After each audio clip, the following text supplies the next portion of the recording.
like sleep broke up, and I was in this garage in San Jose, actually, and I didn't know what I was going to do, but I knew I wasn't going to quit music, so I started taking some stuff that was left over, that I would have used in sleep, but instead of using it in sleep, I wanted to play it a little faster and a little more Motorhead, Venom, Amoebics, that kind of British invasion style.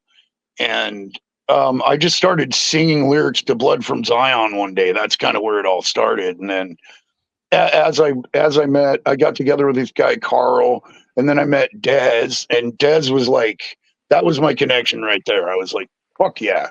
I tried people out to sing, and I just hated every last try. And I was like, I'm taking the job. Fuck this.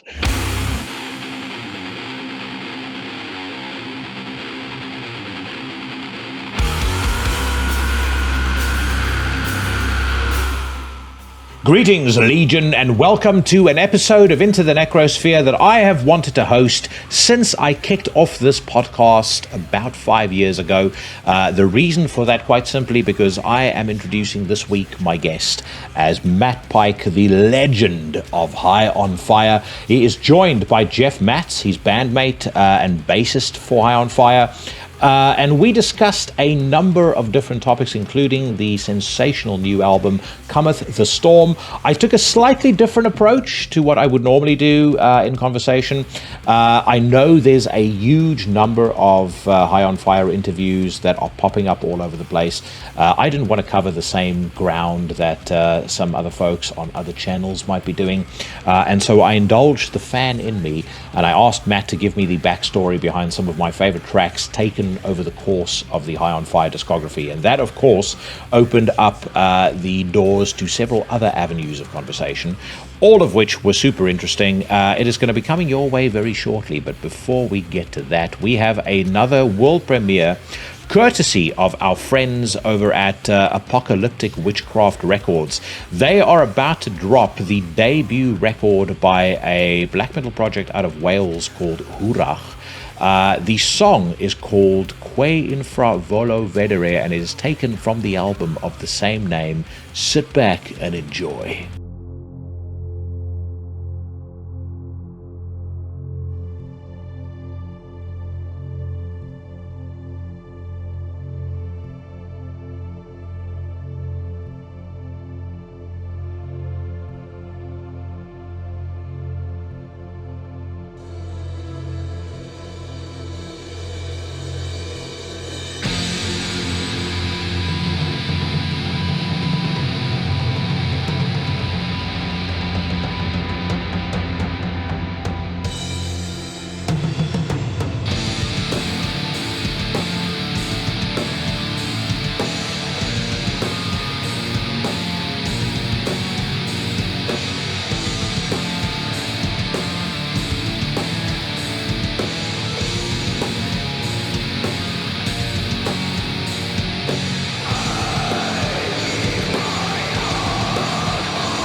Que infra volo vedere by Wrach, the track taken from the album of the same name that'll be dropped by the fantastic folks over at Apocalyptic Witchcraft Records. I'll post a link to pre-order the album in the description to the podcast. Apocalyptic Witchcraft, of course, the same label that brought us the brilliant Antichrist Imperium. We did a world premiere for that record as well, and you guys showed your support in fine style, so I ask that you please do it again for Wrach. Fucking fantastic song as far as I'm concerned. So thank you very much to them for choosing this podcast as the place to host it for the very first time. Folks, if you are new to the podcast, all I ask is that you grab the closest folding chair and beat the subscribe button until it begs you for mercy. You can also check out Into the Necrosphere on your favorite social media platform, excluding TikTok, because I'm not a fucking lunatic. You can add some Into the Necrosphere merchandise to your wardrobe that you know is desperately crying out for it by heading to the Into the Necrosphere Teespring store. And then, of course, you will be familiar with, or certainly should be familiar with, my fellow horsemen of the podcasting apocalypse. Every Monday, we kick off your week with another installment of Horrible 666, hosted by the inimitable Brandon Legion. Yours truly casts hexes and slays poses every Tuesday on Into the Necrosphere. A couple of announcements. My guest next week is DG of the band Mystirming. The week after, I've got Silenos of Dimmuborger. I've got two very big interviews in the pipeline for the preceding weeks. So the momentum is not going to be stopping at any point soon. Also, a couple of other announcements. I am going to be at Fortress Festival in Scarborough in the United Kingdom on June the 1st and 2nd. The Fortress Festival has got itself a very serious lineup, including Wolves in the Throne Room, Black Braid, Panopticon, Der Weg aan het Vrijheid, Ultha. I am going to be doing, over the course of the weekend, a couple of conversations on stage. I'm going to be speaking to members of Guerrilla, Der Weg aan het Vrijheid, and of course my friend Ralph of Ultha. And then I'm also doing a live podcast with Aaron of Wolves in the Throne Room. So all of that will have been announced and or formally announced, I should say, by the time that you hear this episode of the podcast. Make sure that if you are in attendance, you head over to wherever we're doing the chat. Please don't boo and be a heckler, but who knows, I might make a couple of you guys part of the conversation as well when I'm up there with Aaron. I am also going to be at the Munich High-End Hi-Fi show on the 8th, 9th, 10th, and I believe the 11th of May. So if you have the desire to, or if you're in Munich and you have the desire to listen to Dire Straits, Fleetwood Mac, and a bunch of obscure jazz on hi-fi jewelry that is more expensive than most people's homes, then make sure that you head over there and we can share one of them German beers together. Carrying on with the rest of the Horsemen of the Podcasting Apocalypse schedule. Every Wednesday, we've got Sensei Mike Hill with another installment of Everything Went Black. He's fantastic smorgasbord of whatever he's interested in at the time. He's had guests like Josh Barnett, folks from different bands. He's got various Horsemen of the Podcasting Apocalypse associates on there. It is always a good time every Wednesday, and Mike is a fucking awesome dude who's been on this podcast many times himself too. Every Thursday, he returns with one of my favorite podcasts of the week, Necromaniacs, alongside his illustrious co-hosts, Sheriff Mike Scandado and Professor Jeff Kashid. This past week, they did a review of the brand new Shudder feature film, Late Night with the Devil. I might share some of my thoughts about that movie later on in the podcast, but as always, a thoughtful, very entertaining, sometimes humorous analysis of the movie. And if you listen to that podcast, you understand why I say it's one of my favorites of the week. Twice a week, you get a curated journey into the dark, the weird, the arcane, and esoteric, courtesy of the sinister minister Carl Haikara on his podcast Soul Knocks. That drops every Thursday and every Sunday. And then Skulking in the Shadows, ready to pounce when you least expect it, is my friend Cheyenne of the band Trivax and his podcast Iblis Manifestations. He and I, of course, were both at Inferno earlier this year. So, I know know that he's got a lot of very, very cool stuff in the offing, so make sure that you are following him on the socials if you're not already doing so, because, I don't think you're going to be disappointed by some of the content that comes your way from all of us over the course of the next couple of months. When I am done talking to Matt and Jeff, don't go anywhere, because I'm going to be running the gamut of some new music that's come out this weekend, giving you my thoughts on the new Deicide, the new Darkthrone, maybe a band that is significantly less well known, but upstaged them both. And then it's on to the weekly news rant. And the big news, of course, is there's a new Motley Crue single out. So you guys can only imagine how excited I am to hear that. There's also a bunch of other new stuff coming out, and we'll cover various news headlines as we read them.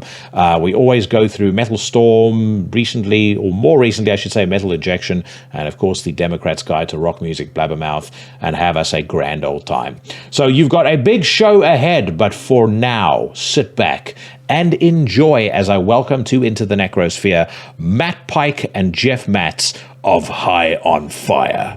All right, so welcome, gentlemen. 6 years since the release of the last High on Fire album, and you've come back with Cometh The Storm, which I've not heard the whole album yet, but the bits that I have heard have been absolutely fucking crushing. And I think at the time that we're recording this, you're 10 days away from releasing the album. So let me start with this question. I mean, Matt, you've been doing it for a while now, and Jeff, you've been with the band since Death is This Communion, if I'm not mistaken. Yeah. How does it feel releasing a record in 2024 versus the feeling that you got when you were putting out an album in the early days? I don't know. It feels the same. You don't know how anything's going to hit until it's done, and it's weird getting back to being a bit normal, after COVID definitely took a bite out of like the touring, and I don't know, a lot's gone on in those 6 years, and but I don't know. I think we're just trying to stay true to what we were before the pandemic and after the pandemic. We haven't changed that much. Just it took a little longer to get back on our feet, and to find the right drummer for us to continue on our path, and things like that. Mm-hmm. It is crazy, actually, because when I was preparing for the interview and I was thinking about, actually the way I prepared for it is just to go back through the entire back catalog again, which I do on a routine basis in any case. But I couldn't believe it's actually been 6 years since the last High on Fire record. Like, it doesn't feel like you guys have been away for that lengthy period of time. I mean, I know you did, Matt, the like your side project, during the downtime, but I mean, it just feels to me like you guys have consistently still been, you've kind of been in the ether. You've been present. Yeah, I mean, yeah, it was a struggle for everyone in their daily life for a long time. So we've tried to just remain, driven as much as life allows. Yeah, I feel like we all lost a couple of years there. So it's hard to have an accurate perception of time. Well, it's also hard to, it's almost crazy to think back to how much time we did lose, because, I mean, I don't know what it was like for you guys, but our lockdowns officially started in March of 2000. And then it was on and off until really probably early 2022 before things got anywhere close to normal. And that's a fucking lot of disruption. I mean, it was, really over 18 months worth of, on off lockdowns. I moved out to the countryside because I just got sick and tired of dealing with, people's getting up in my business when in town, cops fucking following people and moaning at them for having too many things in their shopping bag and things like that. But yeah, others weren't so lucky. I mean, how much did it catch you guys? Because you were midway through the touring cycle for Electric Messiah, I would imagine. We didn't even start it, really. Yeah, we got like basically yeah, I mean, a lot has happened during that time, even before the pandemic. Basically we did one European tour just as the album came out in late 2018. And then in 2019, our original drummer Des announced that he was leaving the band. So that right there was, a major hurdle to overcome. Yeah, or a stopwatch ticking while we're sitting there all. Let's catch the bus. Let's catch the next one. Well, how about the next one? Yeah. So we did a few scattered shows, and we did one tour with our friend Chris Maggio playing drums, and that was at the end of 2019, and we already started throwing some ideas around for a new album, but 2020 hit and boom, everything just went to shit. Yeah, no fun like that. But now it's fun. It's coming back around. Oh yeah, have the positive vibes around it.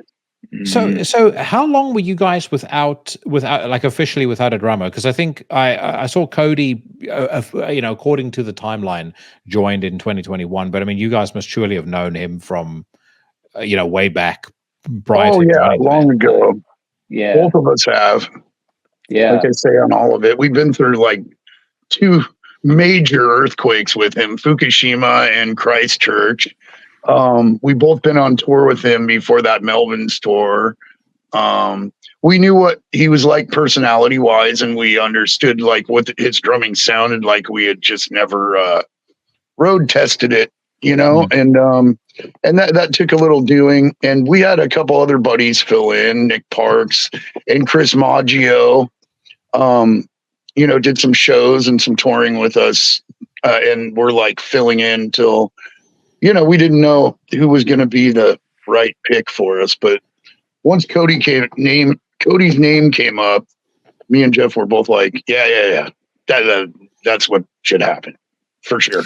So you guys both have very, very unique playing styles, and I mean this in the greatest compliment. Like Matt, I've often said on the podcast about you, I think there are guitarists that sound technically proficient and technically incredibly well practiced, and they can play stuff that, if you look at it on a purely technical level, much better than I probably. But you have this way of playing guitar where it sounds like music is coming out of your fingertips, and like I would liken that to Dimebag Darrell. Angus Young for me has that quality as well. There's these people this rare breed of musician that it feels like music just comes out of them very spontaneously.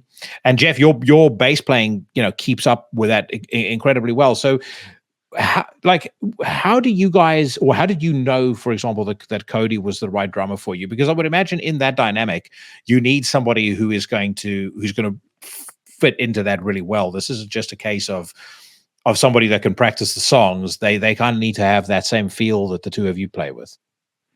Well, I think personality wise, just like musically and spiritually. And he's just, I don't know. He just chimes with both of our personalities and all those aspects of a person's personality, and musically especially, so. Yeah, I mean, we knew that on a personal level, we got along great with Cody. He's been a friend for years. But we were thinking about, who to fill the drum seat. It's a big question. We wanted somebody that, musically, stylistically would make sense, not necessarily to try to replicate what Des was doing, because, he's a completely unique drummer as well.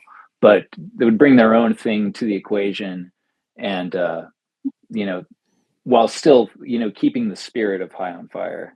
Yeah, respectively, he does that very well. Yeah, because he's not filling his shoes. He's just, bringing his own shoes. Bring his own vibe to the table. And Jeff, I mean, for you, most bassists that you speak to, you always kind of hear guys talk about the connection between the bassist and the drummer. And, I watched the thing the other day, for example, on Charlie Benante talking about how he spends his time watching Rex on stage when Pantera are out. Have you always had that with bassists in the band as well? Or not bassists, sorry, with drummers in the band as well?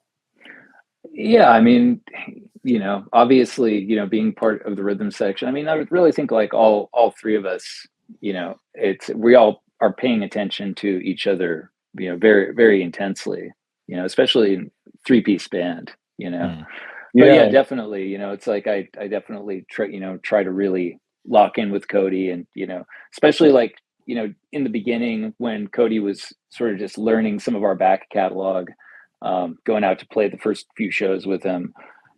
We basically asked a lot of him in that he had to learn a full set of music in like less than 3 weeks. And, he was already familiar with a lot of the songs, he's already a fan of the band to begin with, and we toured together and whatnot. But to actually assimilate that music and be able to go on stage and play it, that's another thing entirely. I was about to say, how many songs would be like, how many songs did you guys expect him to learn?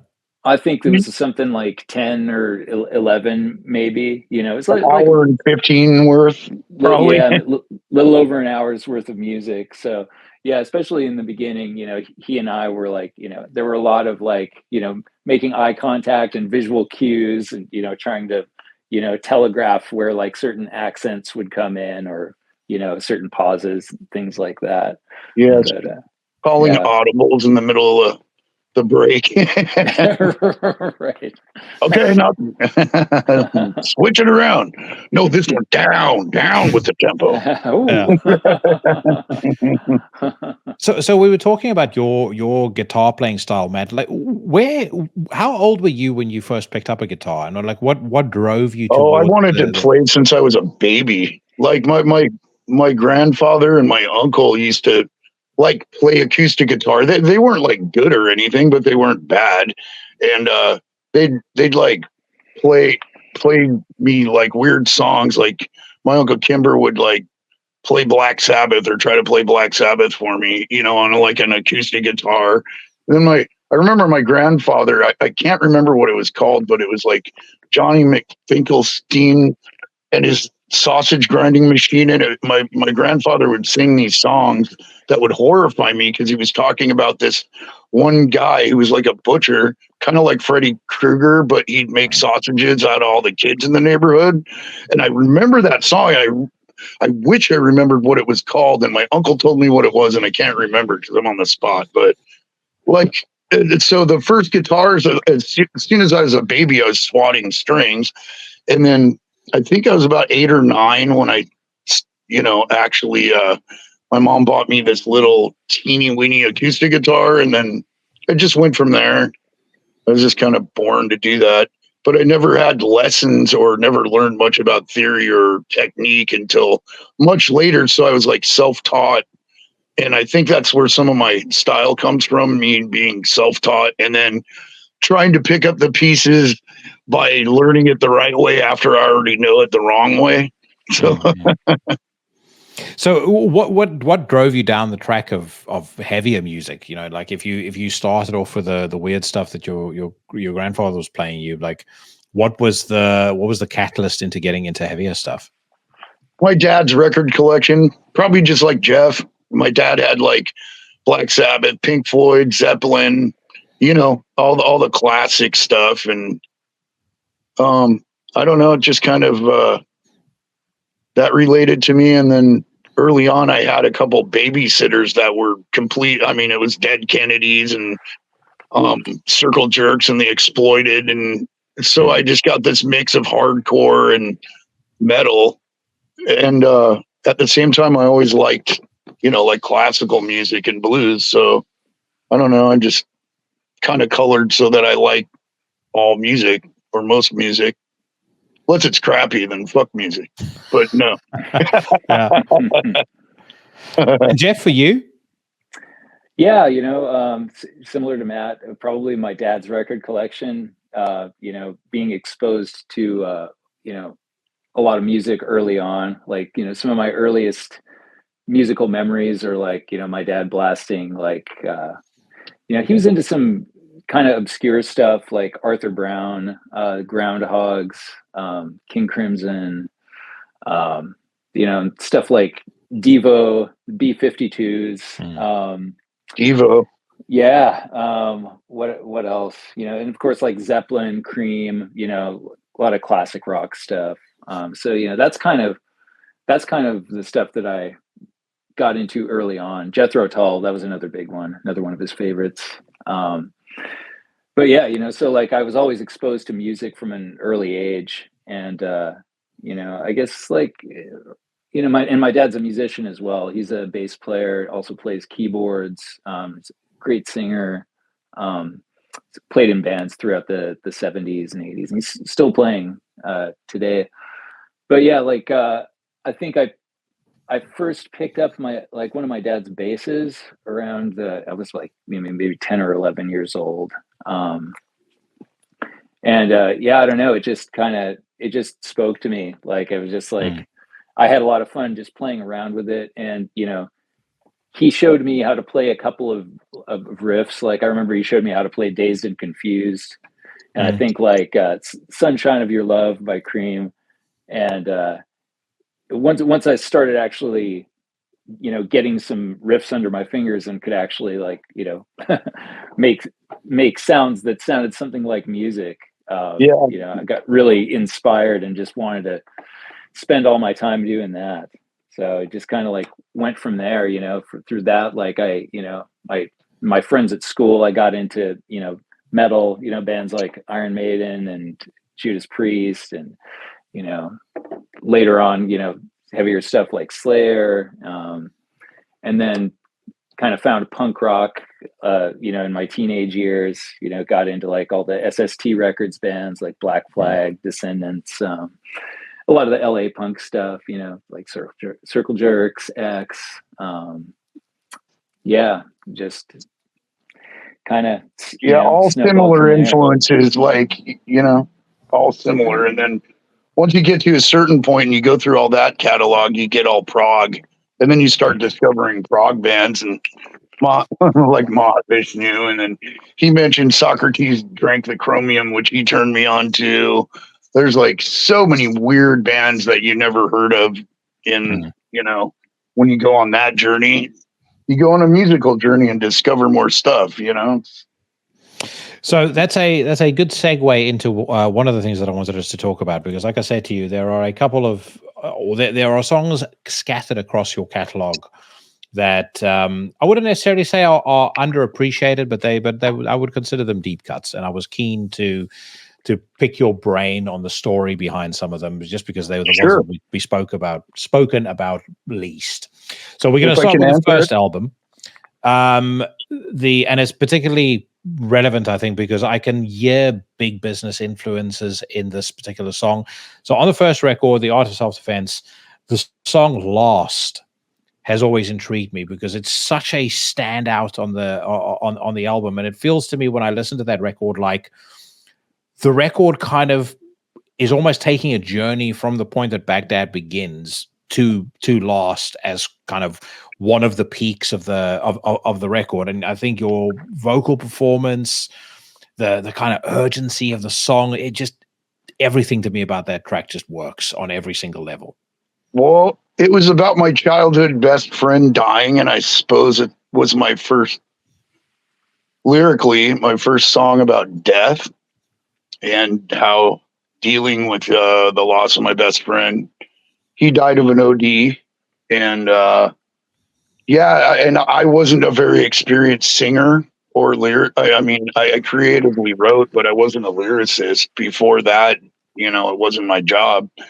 And so I took things from an internal, serious, therapeutic, cathartic aspect. And that song is about my friend dying, but like I always do, metaphorically speaking, I put a lot of things I was thinking about esoterically and left over from being raised Christian, and how the influence of how the Bible's written in parables and the way it's arranged. I was trying to figure out my own game at the new job I took, basically, and put some pain in it, you know. It's interesting what you say about your voice, because that's always been another thing about you that's really fascinated me. Is like you've got this ability to. I mean, it's a very testosterone heavy voice, which I like very much. But I can't quite describe. If I had to describe it to someone, it'd be very difficult to try and kind of put into words. It's like there's melody, but it's it's definitely not not crooning. But in some ways, like if your balls had intelligence. when did your when did the singing begin for you? On that record, basically, I remember, like Sleep broke up, and I was in this garage in San Jose, actually, and I didn't know what I was going to do, but I knew I wasn't going to quit music, so I started taking some stuff that was left over. That I would have used in Sleep, but instead of using it in Sleep, I wanted to play it a little faster and a little more Motorhead, Venom, Amoebics, that kind of British invasion style. And I just started singing lyrics to Blood from Zion one day. That's kind of where it all started. And then as I got together with this guy, Carl, and then I met Dez, and Dez was like, that was my connection right there. I was like, fuck yeah. And then later on, my George Rice, who's like my brother from another mother, he jumped in, and after a while, I love that guy Carl, but it was kind of between Dez and Carl, and we ended up just being a three-piece. I tried people out to sing, and I just hated every last try, and I was like, I'm taking the job. Fuck this. So I wrote lyrics and started learning how to play, how to sing and play. And that's how that started. Jeff, what were your observations of the watch? Because I would assume you were actually, no, you weren't there, so you weren't watching the process happening. I'll scrap that question. Yeah, it's nuts. I didn't realize that was the first time that you were singing, because again, like if you go over some of the songs on that record, like 10,000 Years, I mean, that sounds like a fucking lifetime of experience coming through your voice there. When you hear like someone like Kirk Windstein, for example, I would say it has that same quality, that there's a soulfulness to the way that he sings that, that's not something that you can practice. It's not something you can train. That just comes from the gut. And you have the same thing, I think. Yeah. I think a lot of my playing and my singing ability and stuff started by coming from the gut and me being kind of not knowing what I'm doing, but knowing how it should sound, and then later on analyzing, as I get older, and I have someone like Jeff in my life who kind of does a little more analyzing about techniques and about your practice, the way you do practice. I've just learned a lot by self-reflection and experimental ways of doing things. You got to try it to fail at it to get better at it, and I think a lot of my stuff is like I naturally have a good ear, but I don't. I force myself into the talent. Yeah, through losing my voice 600 times, and Well, I was going to ask you. I mean, it would sound to the untrained ear like, I mean, your vocal cords would take quite a pounding doing vocals the way that you do. I mean, is that the case? And do you find as you've gotten older, you having to do more to take care of your voice? I have just calloused my voice in a way, and I've learned how to sing in a way. I mean, because it's. I don't have to do that much to it. I just have to get it warmed up. You know what I mean? My voice will sound the best if I scream for like a week straight. And then once we're on tour and I'm in that zone, I get in this weird zone, and just it's like how the muscles and how the sinew or whatever is in my neck and the little bone that's in here, it just has to be exercised, And then and I push myself. I really do push myself to like. I think the longest stream I've done is like 23 seconds, and I did it on a bet with Kurt. And I almost, and then I tried it live once, and yeah, I had to take a 5-minute break because I had to go behind my amp and like throw up and get rid of cramps. It was I was about to say you straight after you were done. All right, guys, bass solo. Yeah, exactly. All right, next song off of Blessed Black Wings. Probably in my view, whenever I think of High on Fire, this is the first song that pops into my head, or the opening riff to the song. Brother in the Wind. Oh, that's another. You like all the death songs. I was about to say, I'm starting to pick up a pattern. Yeah. No, that's a song about my friend Pat Dooley, who well, he passed away. He was a suicide, and he was one of my best friends I ever had. Both those guys, so much so that I had to, write a song about how much pain it caused me to have them leave this place, without being able to really say goodbye or anything. And I don't know. It's another song about death, basically, and my buddy's death specifically. It's definitely something. I mean, you could tell how personal it is to you on that. I remember the Relapse Sampler that came out years ago. Like, I think when Blessed Black Wings had just been released, and it was like clips of Mastodon, High on Fire. I remember just watching you play the song, and I mean, you can tell it's. I would imagine this is probably or potentially why you guys don't play it live as often anymore. It's a difficult song to perform, I would imagine, for the reasons you just outlined now. Yeah, I get a little teary-eyed over some shit like that, but at the same time, I'll play them. It's just some songs like that are deeper, like way deeper meaning. I can get a little hypnotized by my own thought process and stuff, but it's not difficult to play so much as it's like emotional to play, Gotcha. All right. Well, let's see if I can change the theme. So the other and potentially one of my favorite songs you guys have ever done, Ethereal of Death is just Death is this communion. Fuck yeah. That to me is just magnificence on every level. Like if I had to select a perfect song to like represent every single thing that I love about heavy music to somebody, I'd be like, there you go. Every single thing about this song is just absolutely 10 out of 10, top notch.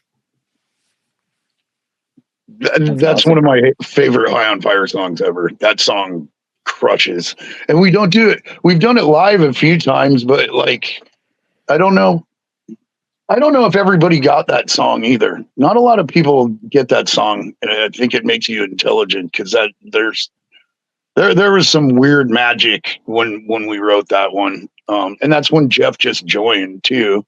I'm correct, right? Yeah. I think that was actually the first guitar riff that I brought to you. I'd written stuff with you, me playing bass. Like Death is This Communion was the first riff that I brought where I was playing bass and we were jamming. But yeah, the ethereal chorus, that was the first thing that I brought on guitar. Yeah, that's true. Yeah, because I had that riff that's and we kind of didn't know where to go. And then Jeff just had this extraordinary, I walk the open steps to wound. So that whole thing just made it epic, So and Dez's drum work on that too is really that whole standout. Well, that's why I said, like, every time I listen to it, and I've got a obscene hi-fi, and I listen to that song on the hi-fi quite a lot, and it's, if you hear it on a system where everything is really fleshed out and you can really hear kind of the space between the instruments, there's not a single element of that song that is not perfect. Like your bass, Jeff, sounds fucking incredible. Like when the solo kicks in, I mean, you can very clearly kind of hear you play. And Matt, one of the things I love about your voice on that song is just your voice leads that song more so than most High on Fire tracks. but yeah, I mean, you talk about strange magic, like the melody and the rhythm, and like just the groove that you have when you're singing it. Like it's in a weird way, it almost sounds like you're more relaxed singing that song, and that makes it even better. Yeah. It was the first time I really was experimenting, because before that I didn't do a whole lot of like stacking my intervals with my voice. And I think that's one of the first ones I was that and Wasted Tiamat, where I was trying to stack key notes with other key notes to make an interval for those harmonizing with yourself. Harmonizing with myself.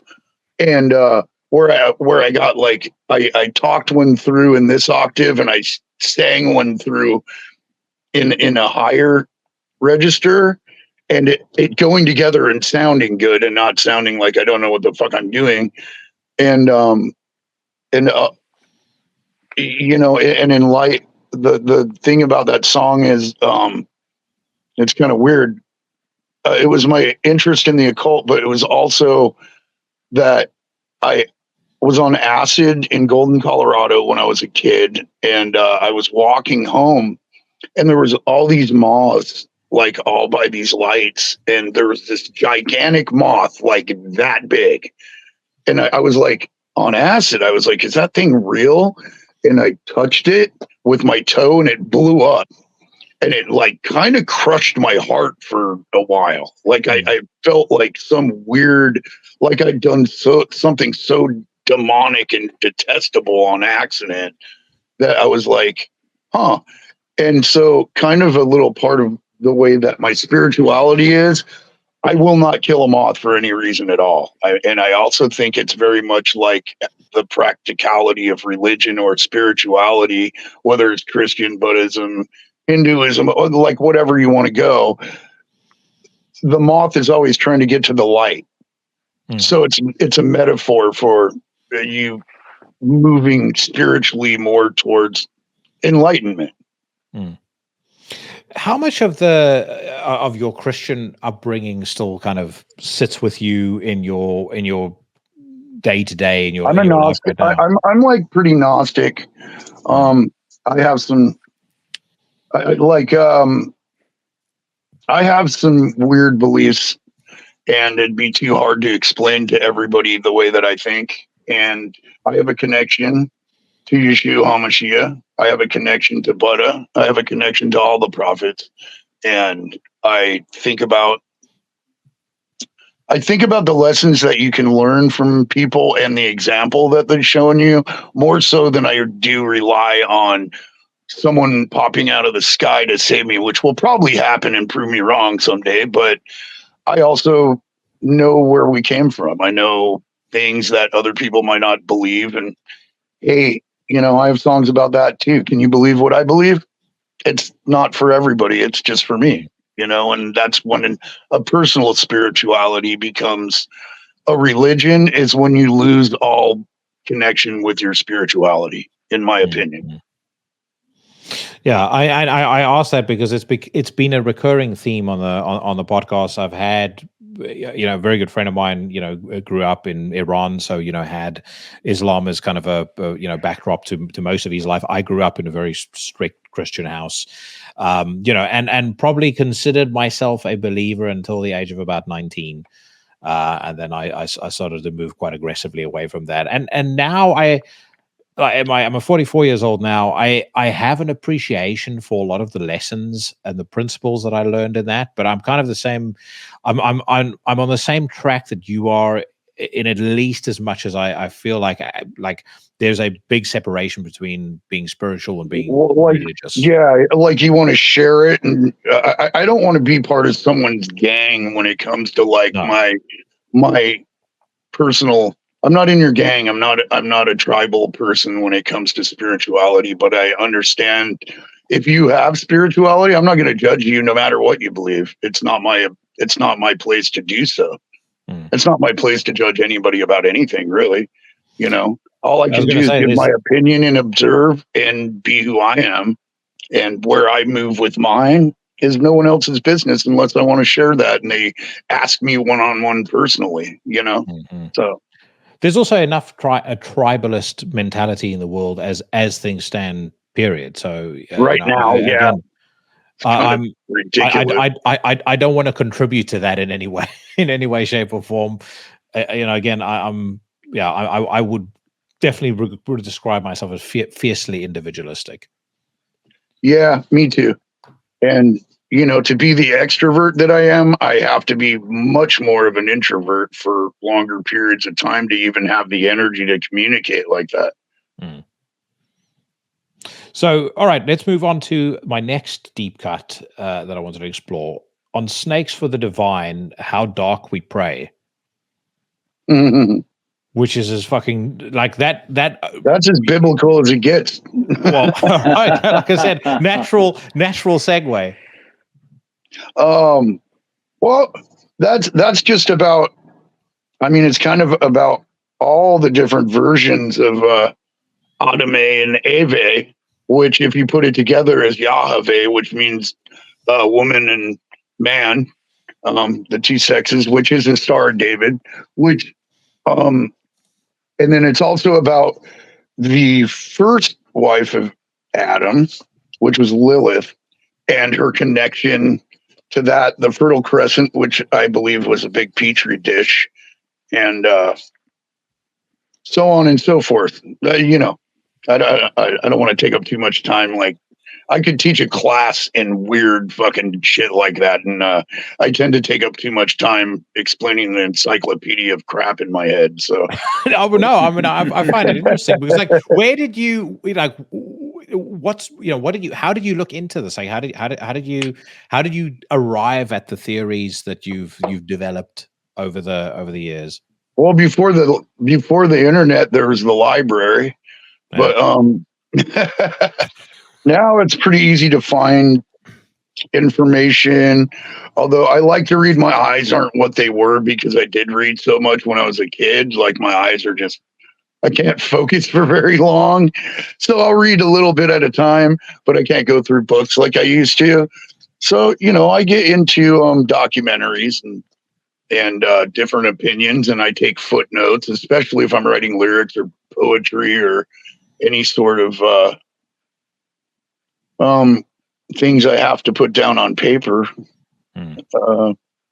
Yeah, I take it all in and take the stuff that comes to me and rhymes with me.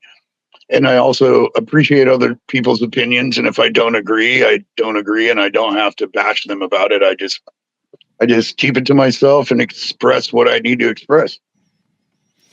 Jeff, how often do you? I guess firstly, are you of the same mindset as Matt? Oh, I mean, we're completely different individuals, That's kind of what I was saying, not to interrupt. Yeah. I mean, I have my own set of beliefs. I definitely lean more towards, Buddhist philosophical teachings. If I was any, about to say full bore devil worship. Yeah, full bore devil worship. That's me, man. That's the blabbermouth headline. Jeff of High on Fire admits he's a devil worshiper. That's right. Yes. Do you guys talk about these things a lot on the road? Not so much. I mean, if I have something that I'm like working on with Jeff, and I have lyrical stuff, I'll say stuff about what I was thinking about talking about, and kind of see his reaction. Like, if he goes, yes, or if it's like, or because you gotta kind of bump it off somebody. But yeah, I mean, we do have conversations about life and philosophy, and but I guess as it relates to the band's lyrics and music, I've contributed some lyrical ideas in the past. I think the general theme of the song Ethereal, like, I contributed that idea of and then, like, Frosthammer, I wrote some of the lyrics to that, so, like, occasionally, I'll contribute some to the it's not like I don't let anybody do it. It's just like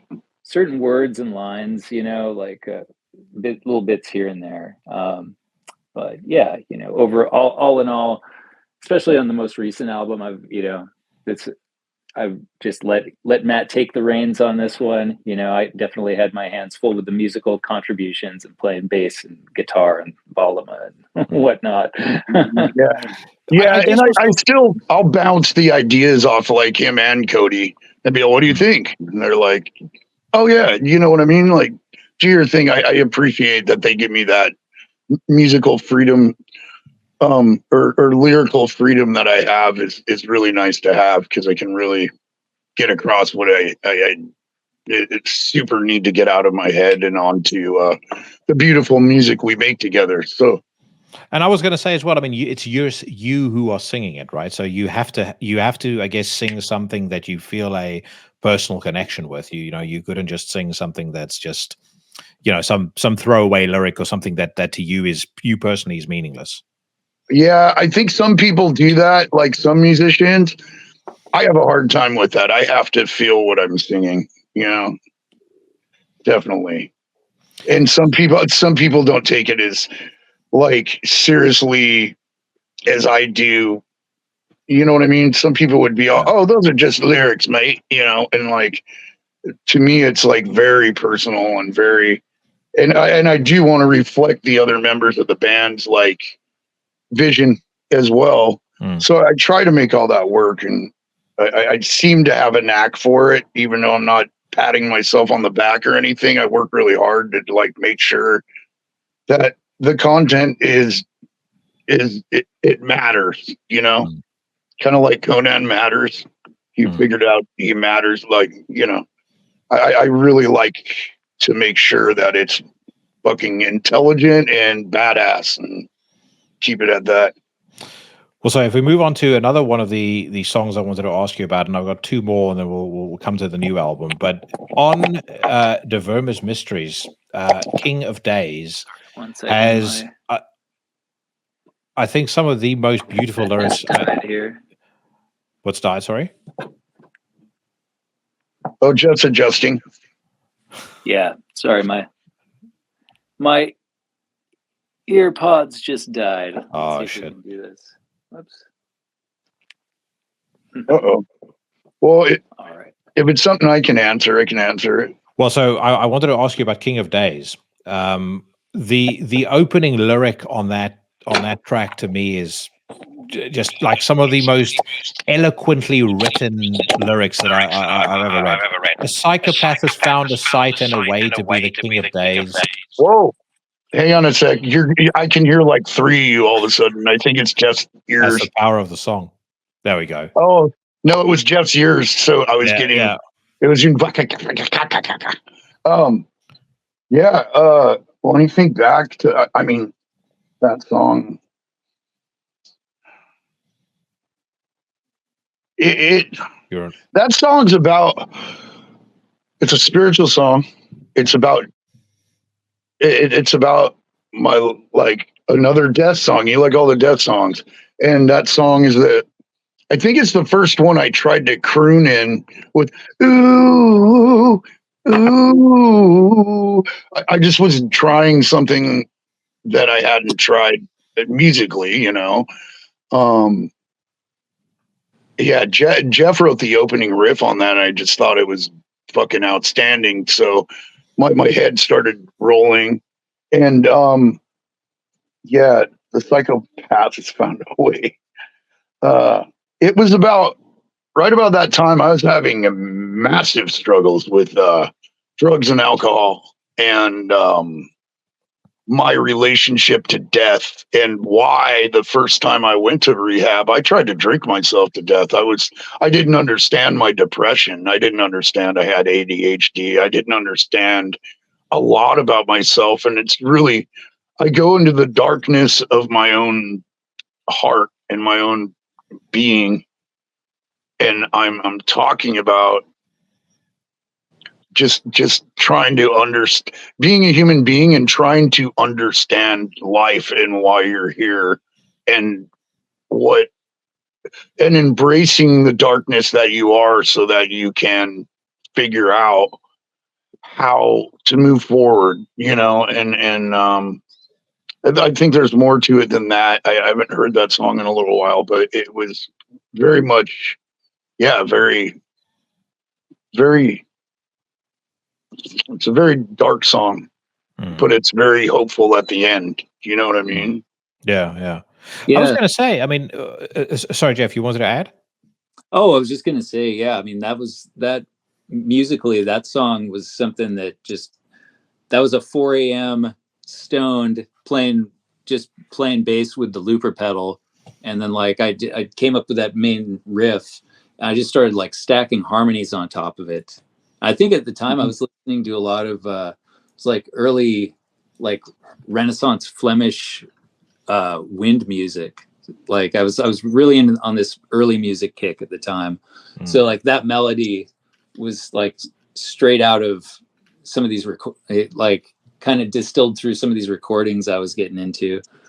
But yeah, just like I was just playing this distorted bass line and just like kind of like experimenting with just layering harmonies on top of each other. And it was just like did you get like a looper pedal or something at that time? Was that it? Well, I mean, I remember. Wow, but yeah, that was kind of like one of my main tools at the time for just like hammering out riff ideas, just like put something on loop and then just kind of like coming up with counter melodies and harmonies to it. But yeah, that was it. That's one of my favorite songs off of that album. Just I think like the riff itself, I think is just super powerful and has a lot of emotional content, and I really love the vocal performance on that one. I was about to say, I think that croon really works. I mean, I think it was the first time I'd heard you do that, but and as you say, like it's your first attempt at it, but it really works because it almost works as an additional hook more so than just well, the riff's a hook. The main riff is a hook in itself, and then I was like, well, how do I make it even? Yeah, it's very catchy, and it's a hard one to play. Like we haven't figured out how to play it live. At some point, I do want to, but because there's so many guitars like stacked on it, and me and Jeff have dueling like bass and guitar solos, and it reminded me of a crazy Metallica record during the like instrumental parts because there's so many guitars on it. Yeah, and, yeah. I can see that. All right, final deep cut, and then we segue onto the new album. And I dread. I'm looking at the lyrics right now. I dread to think what it connects to, based on the ones that I've picked so far. The Cave. Oh, that's my first. Well, kind of second, but that song's about love. And being a musician and being a traveling, that song's definitely. I was going to marry this lady, and it came to a point where it just got really sad, and we were breaking up. And there's something weird about my life where if I'm making a good record, I have to be in some sort of pain, love-wise, some sort of. It's just always been like that, and it's a love song. Yeah, the main riff of that was kind of that was one of my attempts at like sort of playing like a Turkish folk melody on the bass, and that was something that we were kicking around for a while. Yeah, dude, I remember thinking that was really cool. Jeff came in with dum down down down dum dum dum. And I was like, dude, what is that? That's fucking so cool, man. Oh my God. So, and anytime he comes up with a piece of music like that, I'll just start thinking like if I think of lyrics instantly, it's probably going to stick, Mm-hmm. If the first thing I think of is how it goes, in my head, it's a good sign. You've brought a lot of that to the new album as well. At least from what I could tell from the vignettes that you guys released beforehand, Jeff. There's a lot of that influence on Cometh The Storm. Yeah, there's a major, particularly Turkish folk music influence on the new album. I've had an interest in that kind of music since around the time I joined the band, 2006. You can hear on the instrumental track on Death Is This Communion, Conrad's Wall, you can hear that sort of the groundwork for that being laid. But yeah, the last few years I started studying Turkish folk music formally few different teachers in Istanbul and learn how to play the bağlama, which is like the traditional Turkish folk lute. Learning, traditional songs. Like I just wanted to know more about, just the nuts and How it goes together. but the theory behind this music, and just get some songs under my fingers. So it's been a really interesting experience, just learning that stuff. Where does that interest come from? Because I've spoken to 220 people on this podcast, give or take. And a lot of people are into, might learn the violin, into classical music, or they're into X, Y, Z. But I've rarely come across someone whose taste in music is, kind of reaches out that far. Like when you were saying Flemish wind music earlier, I was like, I didn't actually even think I realized a genre like that exists. And my mom's a music teacher, so I've always grown up, I think, with a reasonably well-rounded musical education. I don't sit here and listen to High on Fire and Crowbar every single day of my life exclusively. But I would say the diversity of your taste in music puts mine very seriously to shame. Yeah, Jeff's always been like that since I met him. And he moved into a house next to me. He came down from Seattle. He had this little hatchback with like an Ampeg and like all his stuff jammed in there. And he moved in with our friend Rich. And it's kind of funny because Jeff was really interested in Turkish and Middle Eastern music. And I had a Turkish grandma. I'm part Turkish, or at least Turkish. I had a great grandfather from the island of Crete. And it was really weird that he got interested in that. And I was like, I remember some of that culture from when I was a kid that my grandma like brought along with her. And then Jeff went into these deep studies, and I was like, it really rhymes with the music. It melds with it. And I don't know. Elaborate more, Jeff. I'm sorry. I just had a different take on it. I was thinking for a second out loud. Sorry. Yeah, I mean, I guess the first time I really was exposed to anything like that, I mean, I guess, just hearing things, through the years and, like films and things like that. But in Seattle took me to a concert by a Turkish percussionist, and he had like a full ensemble. And, I'd never heard anything like this before. And it was pretty mind-blowing. I didn't know quite what to make of it at the time, but I knew it was amazing. And then fast forward to when I moved to Oakland to start playing with High on Fire. Matt was saying, I moved in with this guy Rich Doucette, who's playing in the Secret Chiefs 3 at the time, Trace Bruins, and they definitely delve into some of those areas. Trey's super deep with a lot of that kind of stuff. But yeah, Rich was always listening to just amazing sounding music. So I would always hear these sounds coming from his room. One day I just knocked on his door. I was like, man, you got to show me what you're listening to, because it sounds incredible. So spent a lot of time hanging out with him and just like kind of marinating in like all these different sounds, like, Indian classical music, Sufi music, like Persian music. But like when I heard the Turkish folk music, that like really, I don't know, there's something about it. I think the sound of the bağlama, the traditional lute, it's just had such a specific sound. There was like a heaviness to it, and just a resonance. But yeah, I just fell in love with it immediately, and just started listening to as much of that stuff as I could find. And yeah, so that's always been an influence on the music that I've written for High on Fire, like from the early days. But it wasn't until a few years ago I started studying that stuff more formally.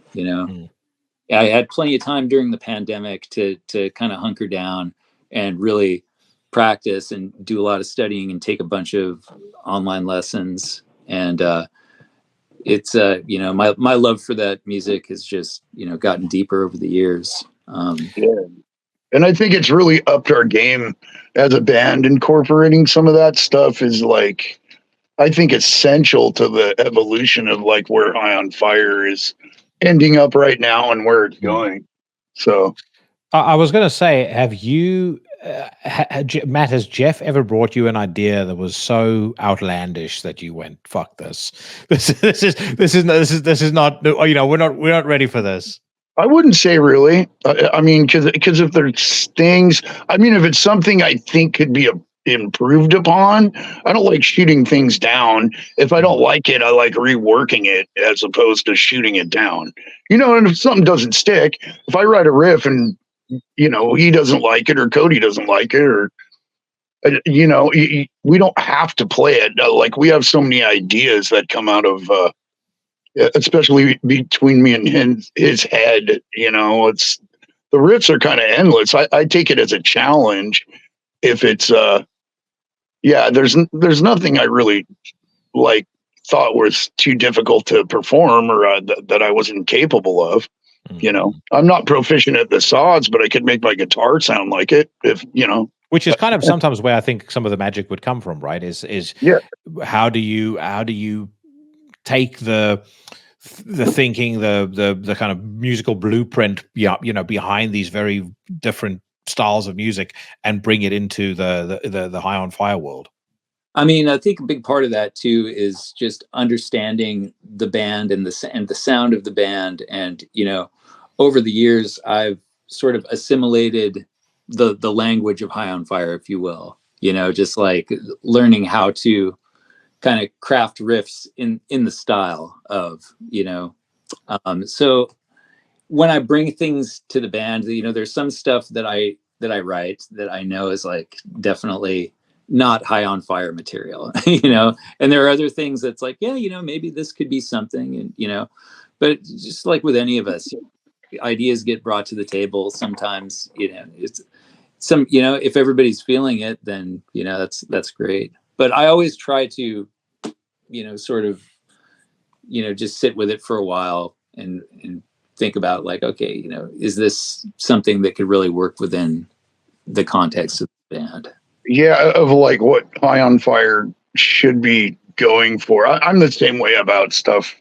Before I take it to High on Fire, I'm like, is this High on Fire? I don't know, because, you know, sometimes you pull stuff out and it's like, I don't know if that we could work it that way, you know. So it's great. Yeah. But also it's like it has to have the spirit of the band, you know. Yeah.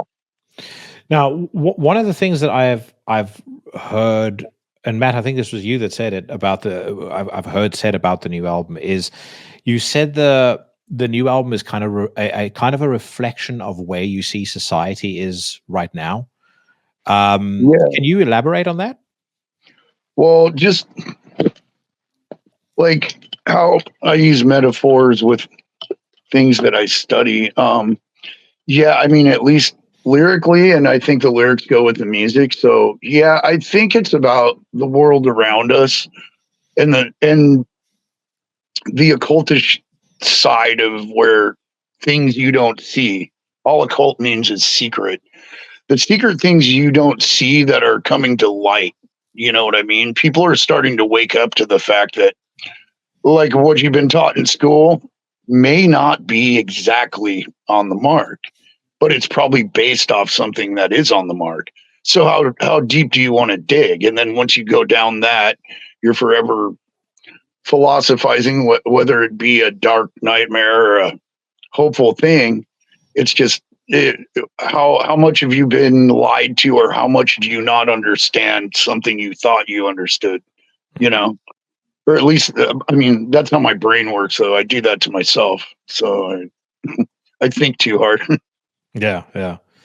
I do think people are starting to wake up, but I also think there's another extreme happening where I feel like, you know, COVID really brought this into perspective for me. I feel like there's an awful lot of people that are almost willfully just switching off to any sort of outside influence, because I think the possibilities that presents, the possibilities that those other options potentially present or the possibility that there is to really upend their worldview, I just think many of them can't take it.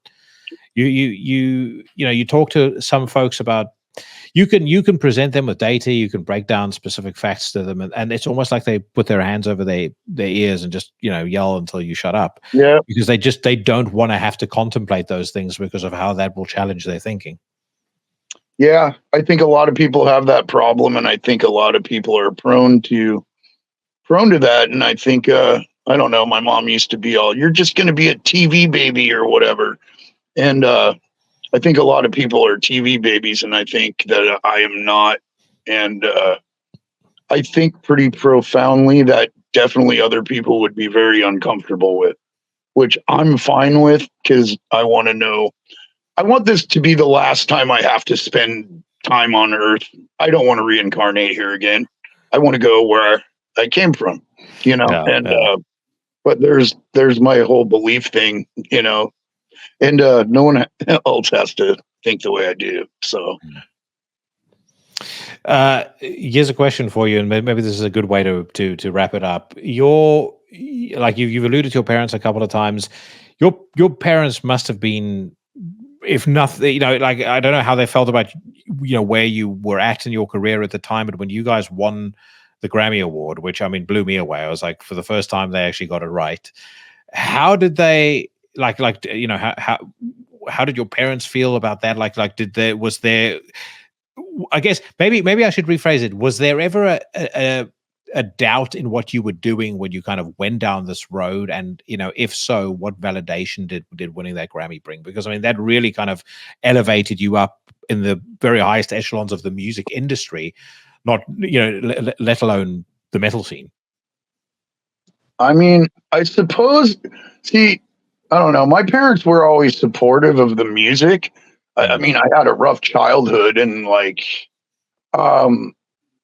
and my dad had a rocky relationship when we were young, but now that he's gotten older, he's an amazing dude.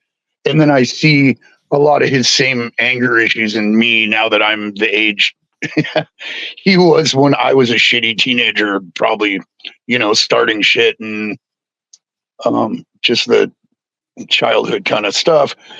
But I suppose if I was someone else and I had been told my whole life, you can't do that, that doesn't work, for 1 in a million, I would have used it to throw in someone's face, like, oh yeah, see, told you so. But I don't feel that way about it, because my dad was always supportive of my music, probably over anything else I did, because probably everything else I did was shitty. So I don't know. And Jeff, you elaborate on that too. Yeah, I was lucky enough to have parents who were very supportive of me having a career in music and just my love of music. And my dad, especially being a musician, he gets excited that we're out here doing what we're doing, and able to sustain a career of sorts off of it. But yeah, I think the Grammy win surprised everybody, including us. Yeah. But yeah, it's I think for some people that adds like another layer of legitimacy to what we do. But I think the real the real proof is the fact that we're still doing this. It's like we've been just hammering this out for years, and it feels like Samsara after a while. we were sat here celebrating songs you wrote 2 decades ago, which I think in 2 decades from now there'll still be people discovering those songs, which again, I don't think you can say about a lot of bands and a lot of styles of music. So listen, I've always wanted to have you guys on the podcast, so thank you so much for doing this. And I am really looking forward to seeing people's response to Cometh The Storm. As I said, what I've heard is fucking awesome. In my mind, when a High on Fire record comes out, I assume it's going to be great. It's not. There's never any question about my mind of is this the one where they drop the ball? I know the whole album's going to be awesome. Nah, not going to put out shit. No, not going to happen. Well, thank you very much, and hopefully we bump into each other again down the road. Yeah. Very nice talking to you, man. Good chat. Great talking to you too. All right. All right. Take it easy, guys. Hey everybody, it's me again. I was about to play you the title track off the new High on Fire album, Cometh The Storm, but sadly, the folks that handle content licensing over at MRNK Music Group decided to block the entire video globally because I'd included that song. I then skimmed down the list of my infractions, as you can see on here, and unfortunately, Empire State Bastard also blocked the video. I included them on the news rant. The incredibly shitty Born of Osiris blocked it in basically every single country on the face of the earth.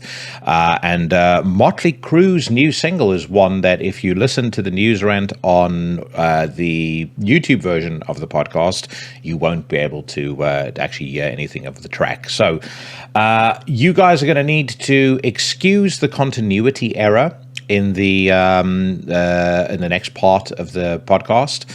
I'm going to play you an older track by High on Fire. The song is called How Dark We Pray. It's fucking brilliant.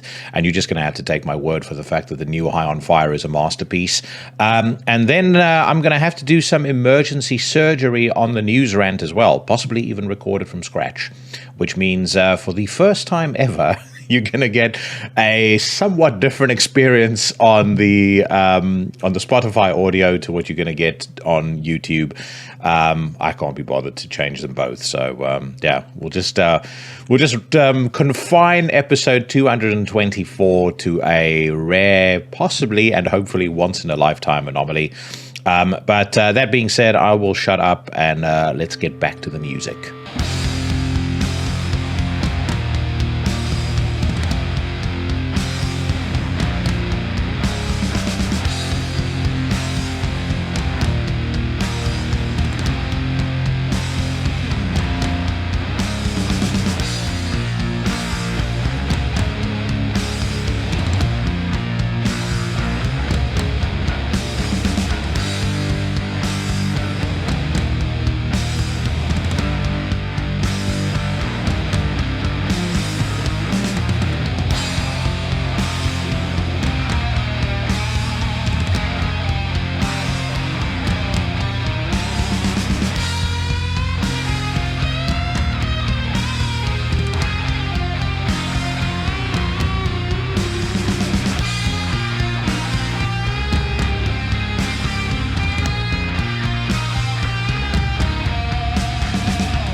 That was the title track by High on Fire from their new album, Cometh The Storm. It's available on MRNK Heavy. This is not a band that really misses. So, to do a very quick ad hoc review of the album, it is, I think, 12 or 13 songs of fucking brilliance. Non-stop brilliance from start to finish. Much like every single thing they've put out. As you probably guessed, my opinion would be if you listened to that episode. If you like High on Fire, it is a must-have, without a shadow of a doubt. And what a pleasure to have Matt and Jeff on the podcast. I want to thank them both for their time. And hopefully, at some point, we will get them back on the podcast again in the future. I think there's a lot to talk to Matt about. And you guys could see I was bobbing and weaving around a couple of different topics there. It just wasn't quite biting. But maybe if we sat down face to face, I could tease some more out of him. Either way, I hope you guys enjoyed that as much as I did. And we move on now to talking about some music that came out this past weekend. First of all, let's talk about the big dud of the weekend. That dud, of course, being, in my opinion, the probably worst and most pointless re-recording ever in the history of heavy music. And there's been many of those. I mean, I think of the Greater of Two Evils release that Anthrax put out a couple of years ago, where they re-recorded all of the old Anthrax songs, also not all, but some of their classics with John Bush on vocals. It was a pointless recording, but at least there was still, you could see some degree of justification for it in the sense that it had a different vocalist, in the vocal booth. Levels of Perception may have some different players on it, but it is uniformly from end to end it is Pestilence taking a big steamy dump on their own discography. Every single song, whether it is a older track taken from Consuming Impulse or any of the older records to kind of post 2000 material, every single song sounds worse. There's no exception. The recording is fucking terrible. It sounds like it literally sounds like a garage demo from 1988. The songs, even there are songs where the demos sound really powerful and badass because you kind of capture that raw energy in whatever garage they recorded it in, and if you bottle that up correctly, it sounds fucking great. But they don't even have that. The songs just sound flat, boring, fucking bollocks. Stuff that you can't conceive of how people with the talent of Pestilence could listen back to this and go, yeah, this is brilliant. We're going to attach our name to it. And on top of that, by the way, we're going to attach our name to it with that great AI cover art that they were fucking peddling initially. That, of course, has been replaced by something that looks almost equally as bad. But it's just, I'm struggling to wrap my head around why anybody would put out something like this. And I am coming from this as a Pestilence fan, and not just a Pestilence fan who likes Testimony of the Ancients and Consuming Impulse. Somebody who has been a massive fan of pretty much every single thing this band has done, including Spheres, and including all of the 2000 or post-2000 output that they did. Resurrection Macabre, Doctrine, Obsidio to me is a masterpiece. Hadeon, I think, is fucking excellent. Exitum, the last record that they put out back in 2021, love that as well. I just cannot understand why they put this out. And I wish somebody close to the band was able to have a sensible conversation with them and go, lads, you are making yourself look and sound incredibly fucking stupid. So from one disgraced legend to a band that has flirted with disgrace, but somehow managed to always kind of salvage their reputations to a large degree. Let's be honest. Deicide. out of Tampa, Florida, putting out their 13th album, Banished by Sin. It is available on Reigning Phoenix Music. And just to get the obvious out of the way, first and foremost, Deicide, Legion, and Once Upon the Cross are the best Deicide albums. There is no hope on the face of the earth that they're ever going to come anywhere close to doing anything like that ever again. But that does not take away from the fact that they're a band I will always root for and always wish they could put out something that you take a step back and go, that's fucking incredible. That really blows you away. They did do that when they put out The Stench of Redemption back in 2006, because prior to The Stench of Redemption, they too had gone down a dark path in a not good way, in a decidedly shitty way, with Incinerate Him and In Torment in Hell. And frankly, I didn't think Scars of the Crucifix was a very good album either. When they booted the Hoffman brothers out of the band, some of the dysfunction apparently cleared up. They imported Ralph Santola and Jack Owen, and Stench of Redemption that they brought out in 2006 was just a breath of fresh air. Glenn sounded angrier than ever. Steve sounded fucking great. And the melody that Ralph brought into the band, I think really, really suited them. Since then, they've been in some pretty patchy territory. I actually am slightly partial to Till Death Do Us Part that came out in 2008. I know a lot of people don't like that record. The fact that Deicide never play any of it live suggests they didn't like it either, but I quite like it. To Hell with God, In the Minds of Evil, Overtures of Blasphemy, they have their moments. I think maybe In the Minds of Evil has the most moments that I like, but overall, it's just not they've just not really been able to do anything that has captured my attention, or at least been able to sustainably hold my attention. Banished by Sin, we'll ignore the album cover because that's been spoken about to death. If you want to hear my opinion on that, go to the news rant. But Banished by Sin is a step up from those three albums, at least, those preceding three albums that I just mentioned now. They throw in the odd surprise even. There's a song on the record called Faithless that is about as close to a blackened death metal song as they've ever come to making, and it's very different for Deicide.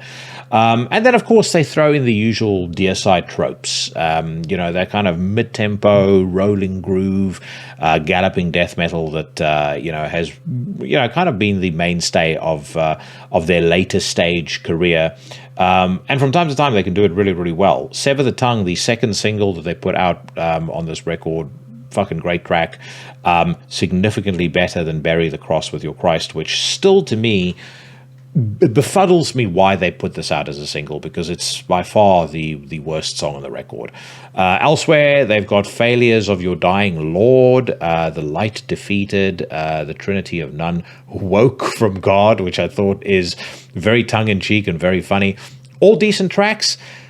None of them so good that I am sitting here with my jaw, scraping my jaw off the floor, as I did from start to finish on The Stench of Redemption. Like, I'll just ignore the unholy trinity of their first three records. But I think I would say if I had to do a stack ranking of Deicide albums, and this is maybe the best way to fully articulate my feelings about the album, it's certainly better than Scars of the Crucifix and Torment in Hell and Incinerate Him.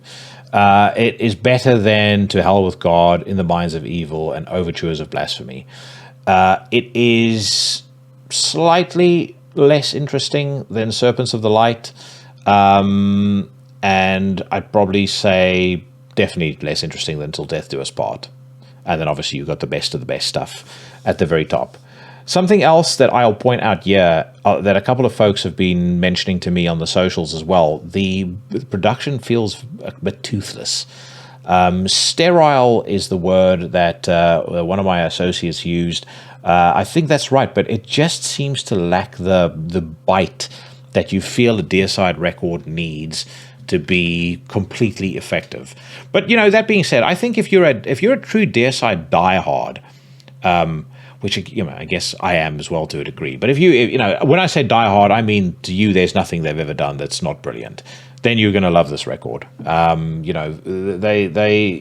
very much sound like Deicide still. I mean, this isn't an album that is a step back. Like I said, I mean, it's better than quite a bit that's in their discography already. So there are a lot of people that are going to get a lot of joy and, fun out of this album. But like I constantly say, 2024, like 2023, is a year of heavy traffic. There are a lot of newer death metal bands putting out stuff that is just so good and so vastly ahead of Banished by Sin that as a man of limited time, I'm just not sure I'm going to want to invest a huge amount of time in Banished by Sin. And my feeling, interestingly enough, is quite similar when it comes to It Beckons Us All, the new album by Darkthrone. This is out on Peaceville Records. It is the follow-up to Astral Fortress that they put out back in 2022, which feels to me like it came out more recently than 2 years ago, but that aside, this dalliance, or this obsession that Darkthrone have had with sounding knowingly old school, which kind of really kicked off on Arctic Thunder and has gotten progressively more I was about to use the word psychotic, but it's grown into, they've become progressively more obsessed with it over the course of the last couple of records. That has not gone away. It Beckons Us All is very, very old school by design, but I do think they've pulled it off better here than they've done on previous albums. Astral Fortress and Eternal Hails had one or two moments of excellence and a load of self-indulgent tripe set aside those songs. I would say It Beckons Us All, it has more tracks that are interesting. The first three, Howling Primitive Colonies, Eon 3, and Black Dawn Affiliation, I think are all great songs. I think The Bird People of Nordland is pretty good. The Heavy Hand is okay. And then the last song, The Lone Pines of the Lost Planet, is just way too long. It's over 10 minutes long. Starts off interesting. It starts off with this really bizarre, like just sonically, this bizarre, incredibly well recorded acoustic intro, and then it goes straight back into the lo-fi stuff. It is just a little too self-indulgent. It drags on too long. It doesn't really hold my attention. And as an overall package, even though this is better than the last couple of Darkthrone albums that have come out, it is still not going to take me away from, wanting to listen to Hate Them or Plague Wielder instead, or, Blaze in the Northern Sky or Transylvanian Hunger. And I would strongly suggest that you need to go and check out a band out of Quebec City, Canada called Beholder, because they put out an album this weekend that I think is or very much in a different league to all three of the records that I just mentioned now. The album is called Dualism. They put it out on avant-garde music, and if you are into orthodox black metal with a very heavy influence from the early to mid 90s, when I'm talking about stuff like Deathspell Omega, Funeral Mist, bands like that, you are going to fucking love this. These dudes are clearly enraged by the fact that their beautiful country elected one of the biggest dickheads in living memory as their prime minister, and they express it through means by way of satanic, blasting, scolding, demonic black metal that is atmospheric, doomy, melodic, and just hits all the right notes as far as I'm concerned. And that is why I'm going to play you guys a track off of that album right now. This is a song called Geomancy.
That was a track called Geomancy, the band out of Quebec City, Canada, Beholder.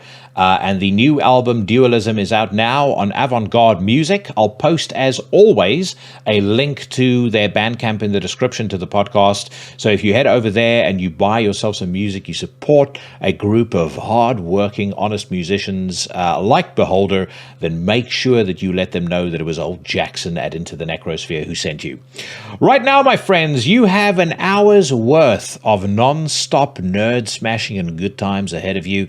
But of course, if you find the phrase nerd smashing offensive, you might want to hit the bricks, because this is my weekly news rant. Round them up for judgment.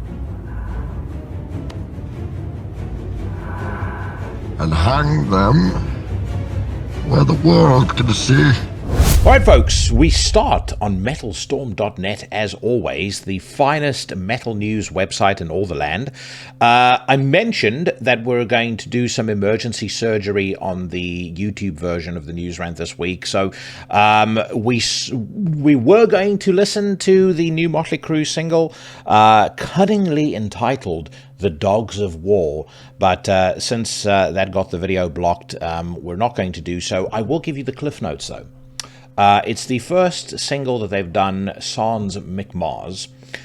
John Five is a very talented guitarist, but it becomes obvious quite quickly as the song progresses that Mick Mars was probably the only guy with any sort of musical talent in the band. The main riff of the track sounds like a watered-down Korn song. Vince Neil's voice is being held up by possibly every single piece of AI technology created on the face of the earth. And overall, Dogs of War is dog shit. So instead of wasting our time with that crap, let's actually listen to something decent. And these tracks came up after I'd recorded the original news rant, so this is going to be a little bonus to apologize for the craziness and the chaos of the YouTube version of the podcast this week. Crawl are releasing a new track called Curse of the Morbid. It says Curse of the Morbid, another preview track from Crawl's upcoming Altar of Disgust album, features a guest appearance by Chris Monroy of Skeletal Remains, of course, an Into the Necrosphere alumni. And the song is now surfaced online. Loved every single track we've heard by this band so far. Very excited to hear what this sounds like, so let's hit it.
Man, that is just ticking every single box as far as I'm concerned.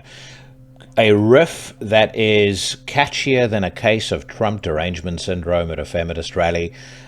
Great vocals, super aggressive and punchy. The sound overall of the song is really hefty and weighty. I absolutely fucking love it. As I've mentioned many times about bands of this style, oftentimes the magic is in the execution. And if they can get they can take a style that's been done by many, many, many bands, and if they can do it right, the bands that are really special, the bands that are going to elevate themselves, are the ones that are able to execute it to a turn, and I think Crawl have done it. On all three of the singles that we've heard so far, and I believe that it was 3, they have fucking hit it out of the park, without a shadow of a doubt. So, superb work. Well done to the gentleman from Crawl, and I am thoroughly looking forward to hearing the whole thing. I think it's going to be one of the, I certainly hope it's going to be one of the big hits of 2024. In a year where there's already been many. Okay, let's do one more. Flotsam and Jetsam release I Am the Weapon, their new single. Arizona thrash metal veterans Flotsam and Jetsam have premiered their first song in 3 years, titled I Am the Weapon.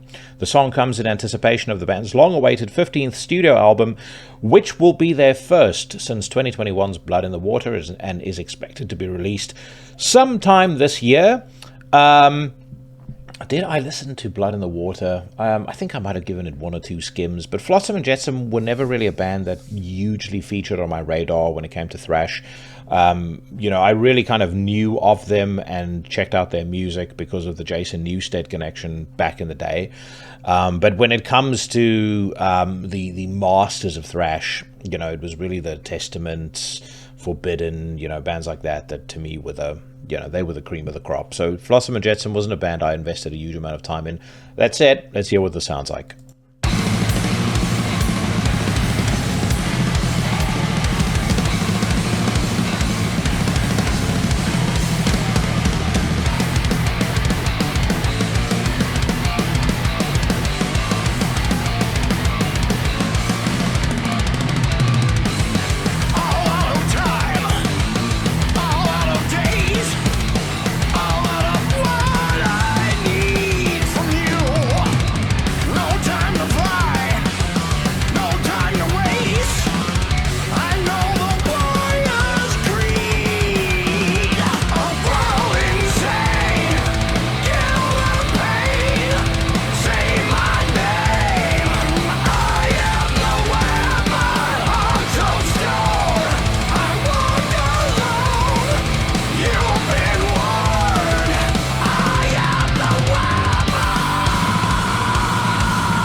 I don't know about you guys, but I'm picking up some split personality in this song. That opening riff is very death metal.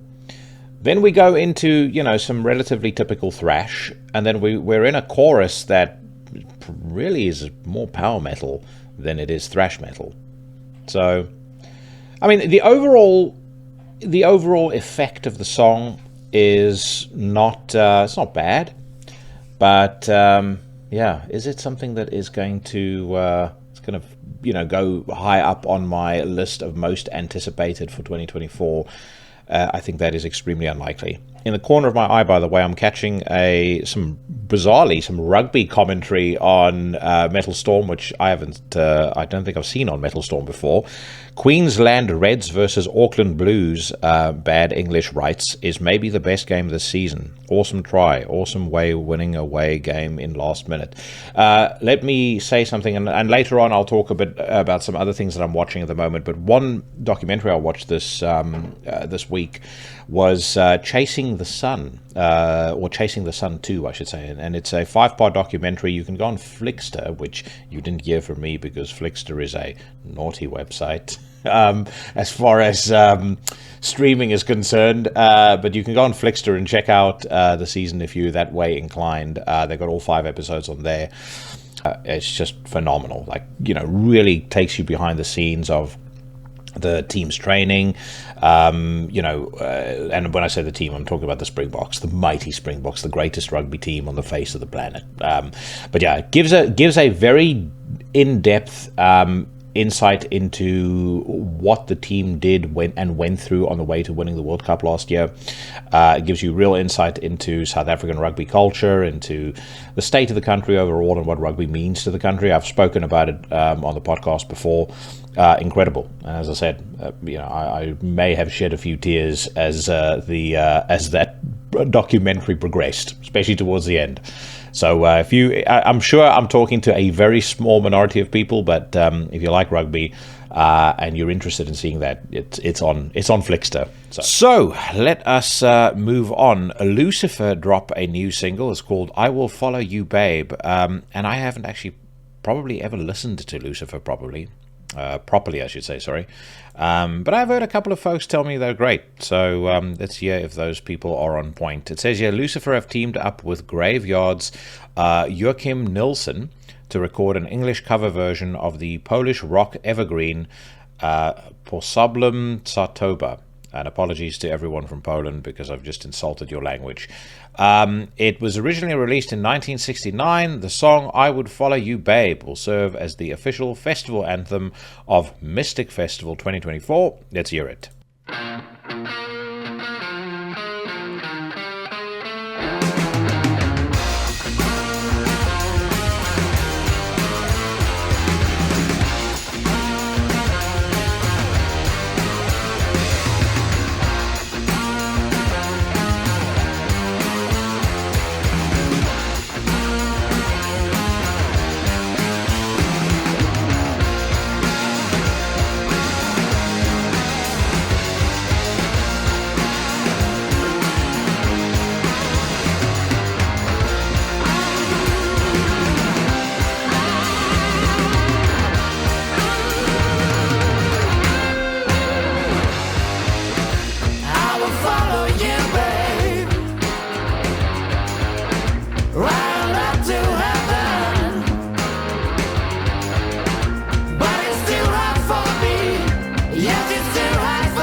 There are some pretty serious bands playing at Mystic Festival, and I must be honest, I wasn't even particularly familiar with the lineup of this event, but we've got Terrorizer, Suffocation, Mysticum, Asphyx, we've got this week's guests, High on Fire, we've got Sodom, Paradise Lost. Yeah, it's a fucking heavyweight lineup. Crowbar, speaking of heavyweights, the heaviest of all heavyweights. Ultimass are playing, Bewitched, Mork. So, yeah, if you're going to Mystic Fest, you're going to have a great time. Unfortunately, though, the official festival anthem of Mystic Festival 2024, I believe would scientifically be called, or the scientific term for it would be shite. Next up, we've got a new song by the band Insect Arc. It says here, Insect Arc are premiering a second haunting song from their forthcoming album, Raw Blood Singing. The Frozen Lake epitomizes Dana Schechter of the Swans and Tom Wiskeda of Canate's distinctive fusion of post-metal doom and shadowed experimental music. I think we heard, and I may well have enjoyed, the first single off of Insect Arc. They are out on Deborah Morty, in my view, one of the premier labels in this scene. And Swans, of course, you know, a band with such a legacy, so much influence. How can you not be interested in hearing what this sounds like?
I kill a man who took this mouth, who took this tongue and spit it out. I lick her skin, the wound, the cut, that bitter taste, your sweet, sweet blood.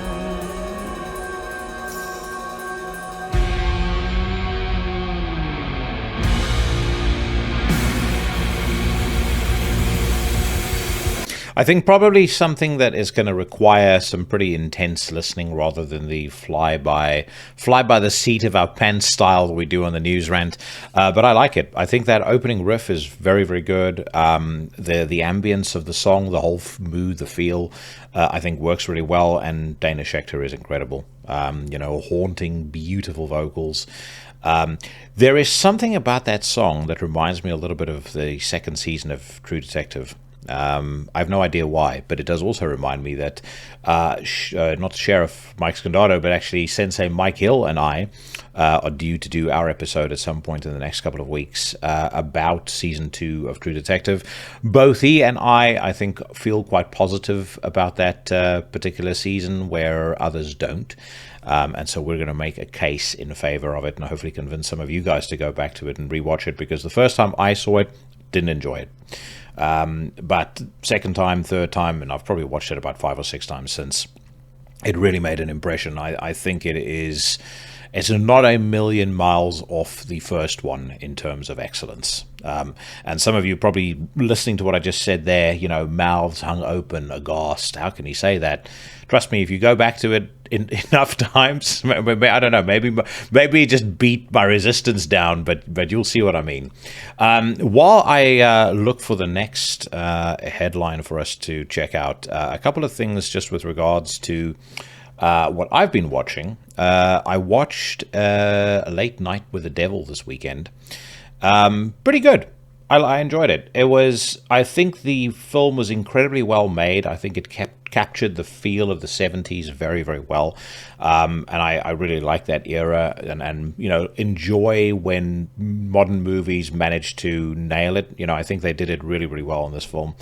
The acting was mostly pretty good. The only thing that I'm undecided of is the ending. And I'm not going to give away anything about the ending, but I'd be interested to hear what you guys think, those of you who've seen it. It just doesn't quite have the punch that I was hoping for at the end.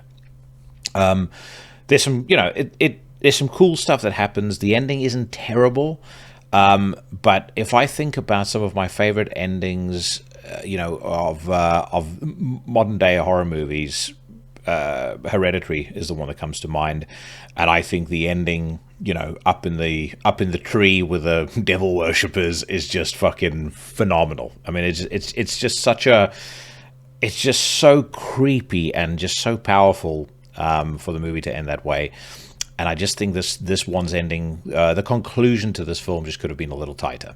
But other than that, love it. Would strongly recommend you guys watch it. I also started watching Fallout on Amazon. Got to say, as far as a TV show that nailed the feel of a video game series, they really, really hit it out of the park with this one. I'm a huge fan of Fallout, Fallouts 3 and 4 in particular. I've played Fallout 4 end to end a couple of times.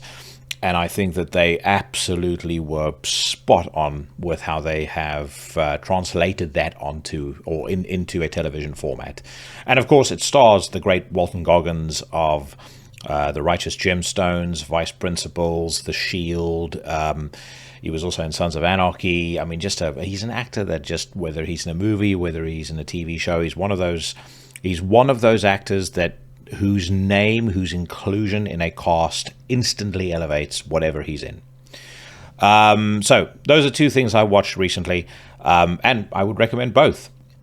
I wanted to talk very quickly about my friends in the band Cloak. Of course, my buddy Scott out of Cloak has been on the podcast twice previously.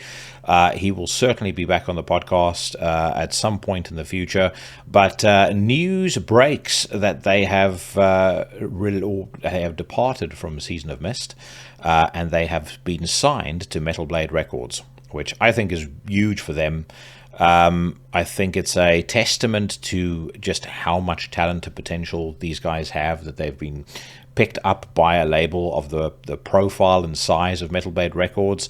Cloak have released a statement as well. They say, after meeting the Metal Blade crew on their recent US tour, we knew it was the right move creatively, as the respect would go both ways. We're in the very early stages of working on new material in between touring, and who knows where the dark and winding path will lead us this time. All we know is that we have some real hard work ahead of us, as releasing new music on the same label that put out titans like Hell Awaits is something we do not take lightly. So huge congratulations to them. I predicted it at the time of the release of that previous record of theirs. If you have not checked that out yet, absolutely make sure that you do. It is called The Black Flame Eternal, and it is a absolute fucking masterpiece in my opinion. But yeah, I predicted they would be a bigger band before you knew it, and you know, lo and behold, they're now on a label that I think is going to give them platform to take things to the next level. Okay, so next up we've got two headlines. I'll check out the one in a second, but just a quick comment on Born of Osiris. They've debuted a video for the new single Elevate. You can hear my reaction to that on Spotify on the audio version of the podcast. But once again, safe to say, it's fucking dreadful. Like every single thing that band have ever produced. I mean, they are also a band who not only suck, but they have incredible amounts of pointless drama hounding them at every turn. It started with Jason Richardson, their guitarist, back in 2012. Then they had some sort of falling out with their touring guitarist. And whenever there's all of this hullabaloo around a band, I always tend to believe that the constant in that dynamic is the one where the fault probably lies. But anyway, we're not going to bother spending any further time on that shit band. I'm pretty sure most of you dislike them too. One band that I do like very much is Black Tusk, and they've got a brand new album out. I didn't mention them when I did my reviews for this week, and there's a bunch of other stuff that I haven't spoken about yet either. Night Shall Drape Us, that new album is fucking brilliant. Black Tusk's new album is very good. I'll talk about all those on upcoming episodes, but for now, in case Black Tusk flew under your radar, let's just give a quick listen to the first 60 seconds of the new album.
Love it. To my seasoned ears, Black Tusk isn't really a band that's ever missed. And they've been going for a while now. I mean, they've been around for next year is going to be 20 years. But if you go all the way back to their first record, Passage Through Purgatory, Taste the Sin was the next one, Set the Dial, Pillars of Ash, TCBT, which was their previous album, came out in 2018. That was fucking great.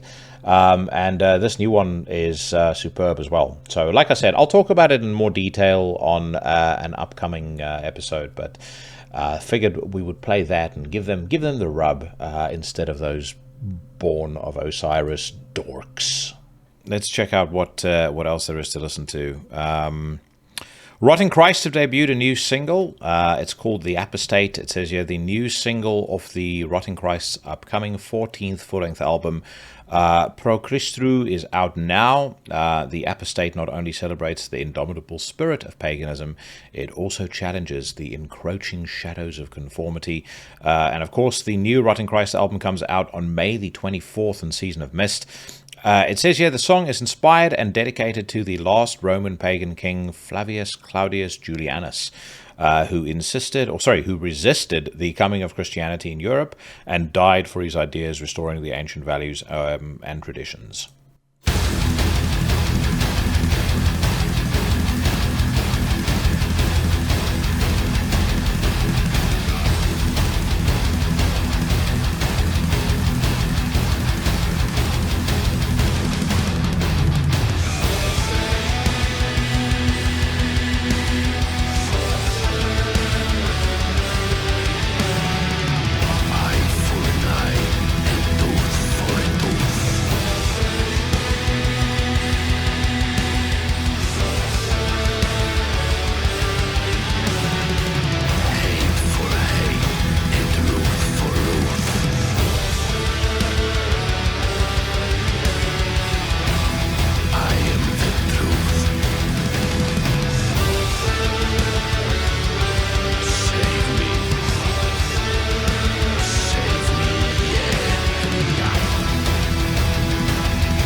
the fact that I let that song run nearly past 2 minutes probably tells you I quite like it. I do, again, I mean, I've said this before, but I do wish that Rotten Christ had dialed up the severity just a little bit on the new music.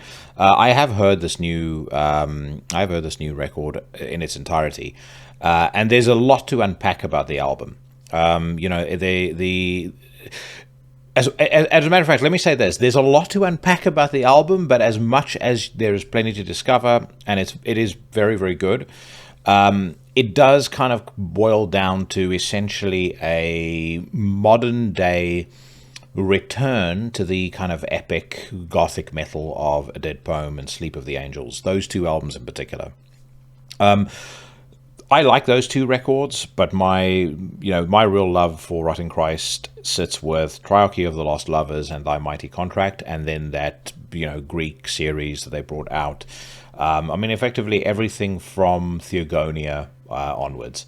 I think Theogonia, Ailo, the next one, the album that came out in 2013 that I'm not going to bother trying to pronounce, and Rituals. I think that to me is just peak Rotten Christ. They were kind of on a roll there where there wasn't a single record that would be below 9 out of 10 if you had to rate it on the 10-point scale. Where this album falls in terms of the 10-point scale, I'll talk about that when nearer the time of its release. Like I said, I like it. I just wish that they had,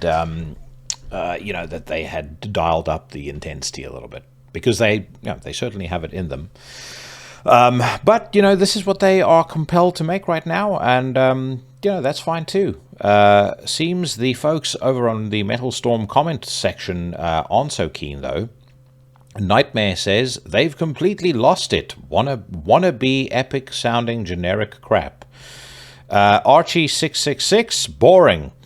Andy Metal Freak, this single does nothing for me, to be honest. I'm hoping the rest of the album won't be as uninspiring, but I'm not totally convinced. I think that's a little harsh, gentlemen. What I would say is, again, it's a record that you should listen to in its entirety. I mean, Sarkis and his homies are from the old school, so they do write records, I think, with the intention of those records being, an end-to-end experience. It's not just, one song and, okay, let's skip on to the next thing. This track does fit in quite nicely with the flow of the rest of the record. As a single, would I have chosen this single if I were their business manager, or if I were doing PR or promotion for them? Probably not. I think it's a little too much of a segue track on the album, if that makes sense, for it to function properly as a single. And it can kind of lead people into believing that it's going to sound a certain way when that is not necessarily the case. But anyway, it gets a thumbs up from me, and more to come nearer the release of that record in its entirety later on in May. Carnophage are sharing details of their upcoming album. It says here, the next studio album from the Turkish brutal technical death metal operatives Carnophage is titled Matter of a Darker Nature. The cover artwork, which can be seen below, was made by Mitchell Nolte Art and Illustration to taste a first piece of this new music effort. Give a listen to the Eventually They Will Die track. Another release by the almost always excellent Transcending Obscurity. Let's hear what it sounds like.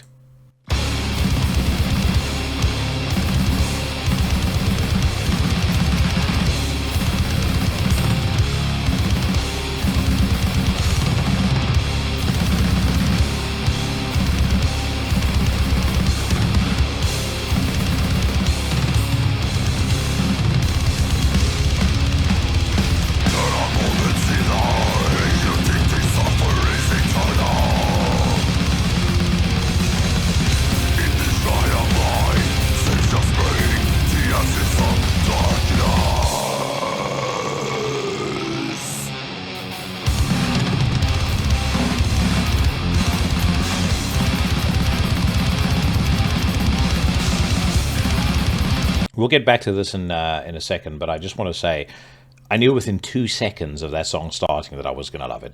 That opening riff is fucking excellent. A couple of other comments. I love the artwork.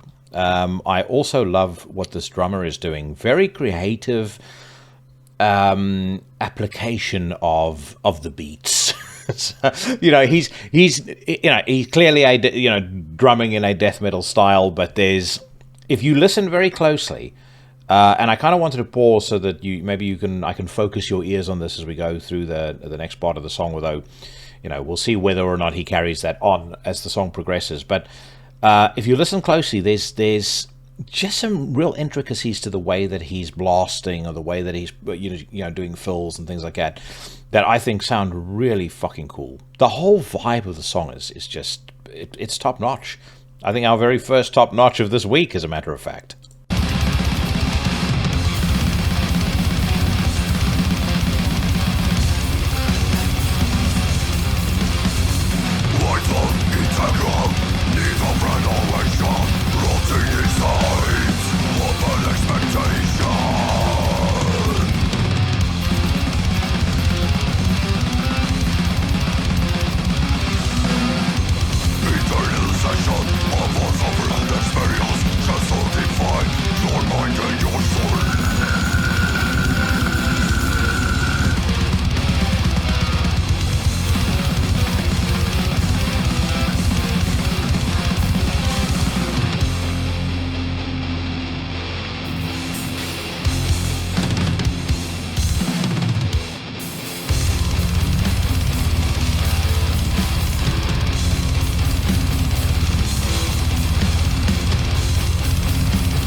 I fucking love that riff. I love that whole beat down that we've kind of paused on in the middle there. This is fucking excellent. Really, really, really good. And this is a great example of why I can be harsh on a lot of the legacy bands, because I feel like we're in a period of time where the level of creativity and the level of quality that's being put out, whether you're in a death metal band, a black metal band, whether you're somewhere in between, is just so high that with limited time, why am I going to spend my time listening to a subpar record by a band with name recognition versus investing the time and going out and discovering new stuff and discovering, guys that are doing something that's interesting and different and sounds unique. This does much more for me, frankly speaking, than the new Deicide album does. And I've only heard 2 minutes of that song. And again, like I said during my review segment, the new Deicide record's not bad, but it's not an album that I can see myself being drawn towards listening to on repeat this over the course of this year. I mean, with how much music is coming out this year, I mean, how much am I actually going to listen to on repeat is probably another topic of discussion altogether. But at a time where so much is vying for your attention and vying for your time, I just think that something like Deicide is it just doesn't quite get there. This, on the other hand, I think this has a far better chance of keeping my attention. And I don't even want to talk about that new Pestilence album. I say new, the re-recording, the most pointless fucking re-recording that has ever been officially released, as far as I'm concerned. Like I said earlier. Okay, let's move on. Next up, As in Hell have revealed a new music video. It says here, Danish death metal formation As in Hell presenting a Shandan directed new video clip for Pyromantic Scryer, the song of their latest debut record, Impy Horror. As in Hell, of course, features the musical stylings of, who the fuck is the dude? Volbeat. Yeah, I kind of had to remind myself of that. I'm not connected to popular shit like that. So Michael Poulsen of Volbeat features in As in Hell, and I'm now reminding myself properly. Michael was also in Dominus, I actually do really like.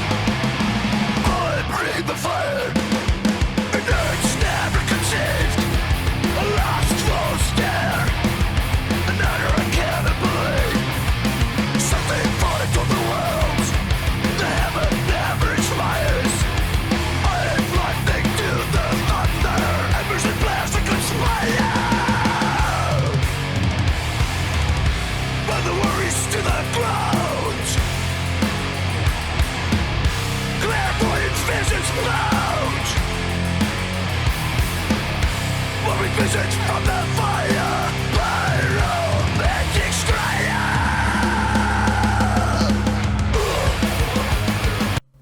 It's all right. It is not getting my pulse racing anywhere near as much as Carnophage did. The music video is okay. I reminded myself while the song was playing that MP Horror, the album from whence this track was taken, came out in September of last year. So it's interesting that Metal Blade are still putting out music videos for it. Either it's doing very well for them, or they kind of feel like it's a record that a lot of people slept on, and they just want to remind them of the fact that the band, you know, the band is out there kicking it.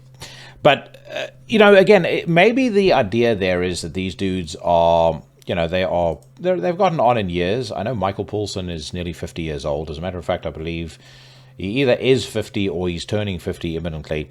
But I think what these guys also do, a lot of these older dudes that you know put out these old school death metal bands or old school black metal bands, I mean, they want to make music that's kind of a tribute to their youth, the stuff they grew up with. And it's very clear that Michael Poulsen spent him a fair bit of time listening to Dismember and Entombed, because you hear that very, very clearly on As in Hell. So as a loving tribute, it works. As a album that I'd want to go back to, or a band I'd want to go back to again and again, I'm relatively indifferent to it.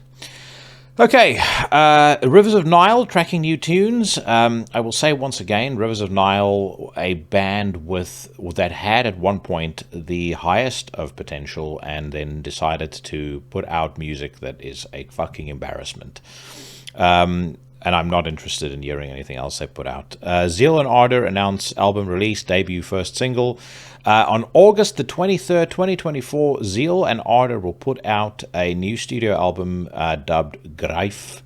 The 14-piece outing was recorded by Mark Obrist and Manuel Gagnew at Hutch Sounds, mixed by Adrian Bushby and mastered by Robin Schmidt. For a preview, give a spin to the first single and closing track To My Ilk. I never really bought into Zeal and Ardor all that much, and then I think it was, if memory serves me correctly, a tenured member of the Legion, the great Scott Bamford, that told me to check them out live. And I went on YouTube. I can't remember what show I discovered them on, but holy fuck, were they good. I've not seen them in person yet. I think I will certainly try and change that at some point. But they're definitely a band where when I heard them on album, it was all right. When I saw that live video of theirs, and it was a whole show, so I'll see if I can dig up the the show at some point and point you guys in that direction. For those that like me were who gives a fuck, Zeal and Ardor naysayers. But seeing them live, I definitely got what they are trying to do far more than hearing them on album. So curious as to what this may sound like.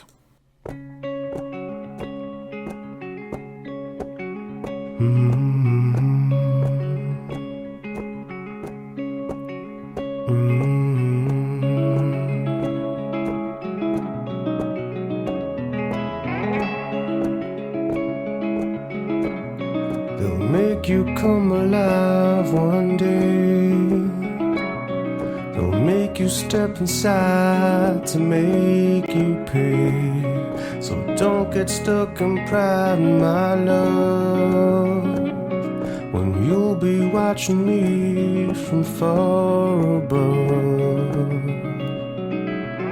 As long as they come, hold your balls to break 'em. Only when the day come, you can sail away, my child, my dear, my child, my love, my love.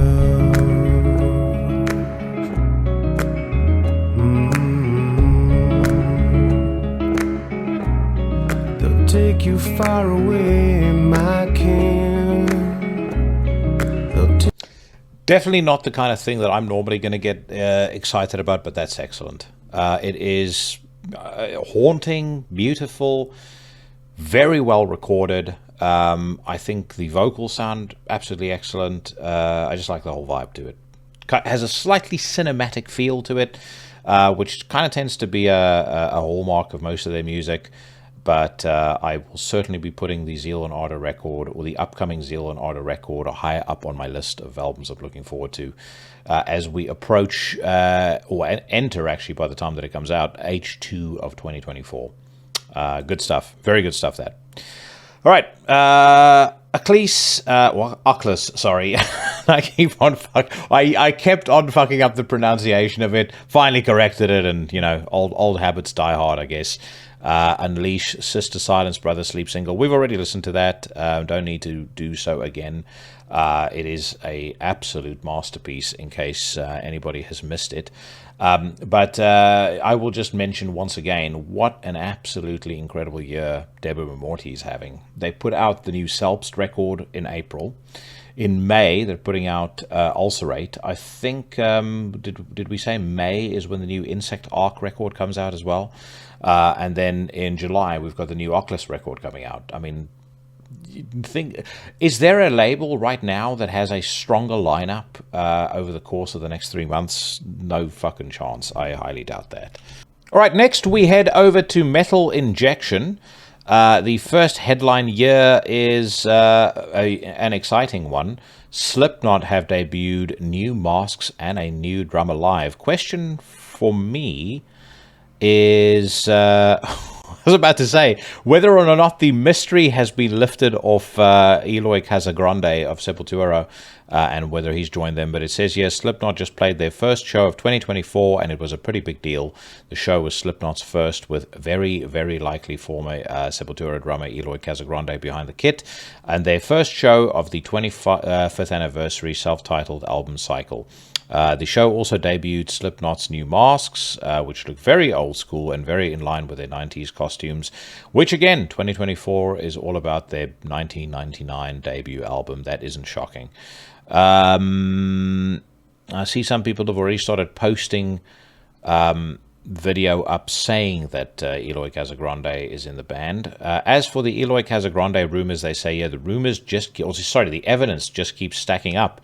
Aside from a recent coding mishap, one Redditor also pointed out that the drums being set up are the white Tama drums that Casagrande uses. That and a tattoo comparison, that probably settles it.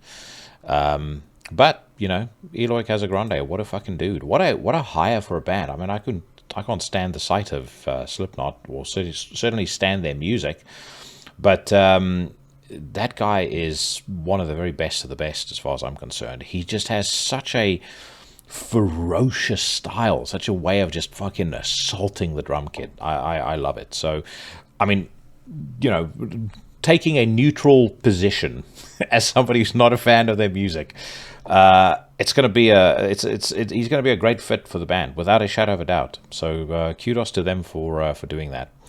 Okay, next up we've got a band called Thy Will Be Done. It says here, Thy Will Be Done is back for the first time in 4 years with a new single called Prelude to Apostasy, alongside a music video by Chariot of Black Moth. The single comes as Thy Will Be Done unleashes their entire back catalogue on streaming platforms for the first time ever. Which they're kind of presenting as a big deal, but I've got no fucking idea who Thy Will Be Done even is. It really casts a light on the intricate dance of cognitive dissonance within societies, illuminating the nuanced interplay of conflicting ideologies and beliefs, says Thy Will Be Done vocalist and lyricist Jay Costa. On the video, Costa added, with meticulous attention to detail, Yakub of Chariot of Black Moth weaves together a tapestry of selected imagery that challenges our perception and leaves us questioning the very fabric of reality. Each cut, each sequence is designed to elicit a visceral response and ignite the imagination. This better be fucking good, with all of that word salad they've tossed at us.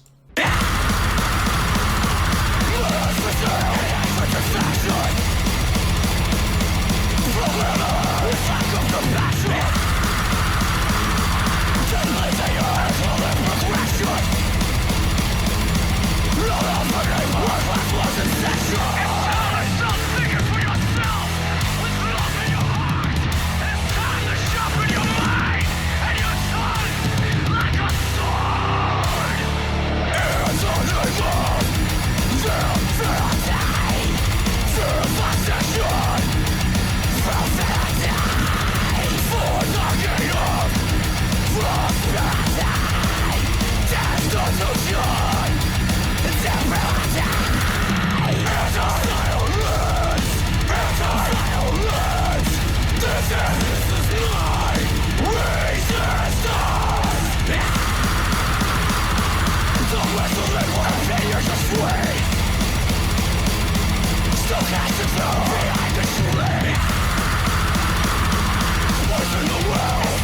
Tell you what, I've seen 90 seconds of that music video, and I am now questioning my own reality. Musically, I quite like this. It is a style that we've all heard 1,000 times before, but Thy Will Be Done do it really well. You know, if the magic lies in the execution, they've executed it to a turn.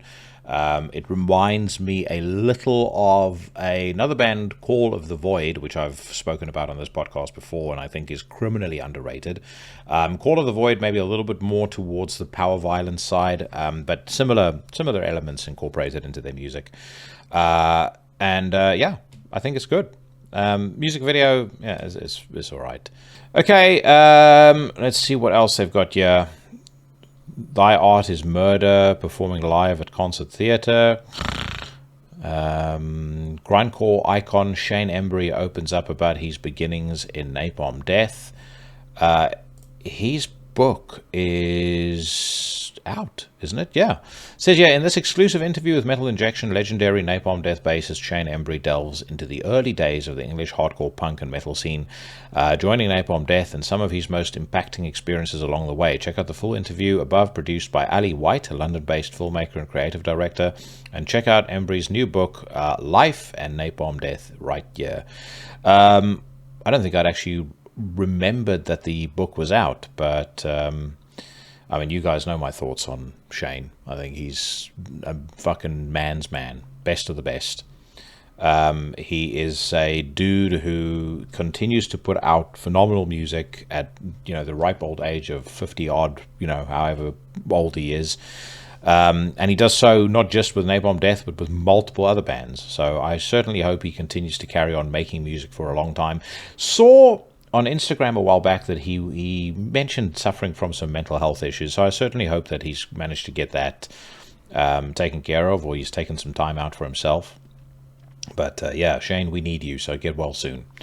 And something interesting, I don't want to try and sound like a motivational speaker, but I do from time to time have some of you reaching out to me and saying, that the podcast meant a lot to you during a very difficult time in your life. And I want to say how much I appreciate you guys saying that. As I said, I certainly don't set out to make a podcast that is there to provide comfort, but it's something that, if it's a distraction from something shitty that's going on in your life, maybe you and your girlfriend have broken up, maybe you're going through a rough and stressful time at work. I'm certainly very happy that the podcast is able to serve that purpose. I've met in this scene some of the brightest and best people that I've ever met in my entire life. And it's part of why I love doing what I do on the podcast. It's part of why I love being part of the scene. If you are going through tough times and you are going through, challenges in your life, know that there are plenty of folks like you who think like you, that are all part of this community that we're in. And that's a very beautiful thing. So again, much appreciation to all of you guys for sending me those messages, and if nothing else, it certainly motivates me to keep on doing this and try my very best to do the very best that I can do for you every single week. All right, we've got a list here of 10 reunion albums that absolutely rule. We'll just skim through them very quickly. Alice in Chains, Black Gives Way to Blue. Definitely agree with that. It's a fucking fantastic record. Accept Blood of the Nations, also agree. Great. Gorguts, Colored Sands, a fucking masterpiece. Absolute masterpiece. Heaven and Hell, The Devil You Know, also phenomenal. Killing Joke, their self-titled album that came out in 2003, that has a song on that they used to play live like in the mid-2000s, but they kind of stopped doing it, and I feel like it never gets enough love in the Killing Joke canon of their greatest songs ever. The song is called Total Invasion, and it is fucking unbelievable. If I had to make a list of my 20 favorite songs across all genres, that song is almost certainly going to be a contender. It's just spectacular.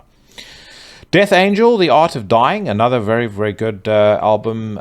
Cynic, Traced in Air, I've never been a Cynic fan, and I doubt very much that I will be ever. Atheist Jupiter, on the other hand, love that. And I've spoken about that record with Kelly on the podcast. I've had him on twice. We went into quite a bit of detail on it the first time he was on.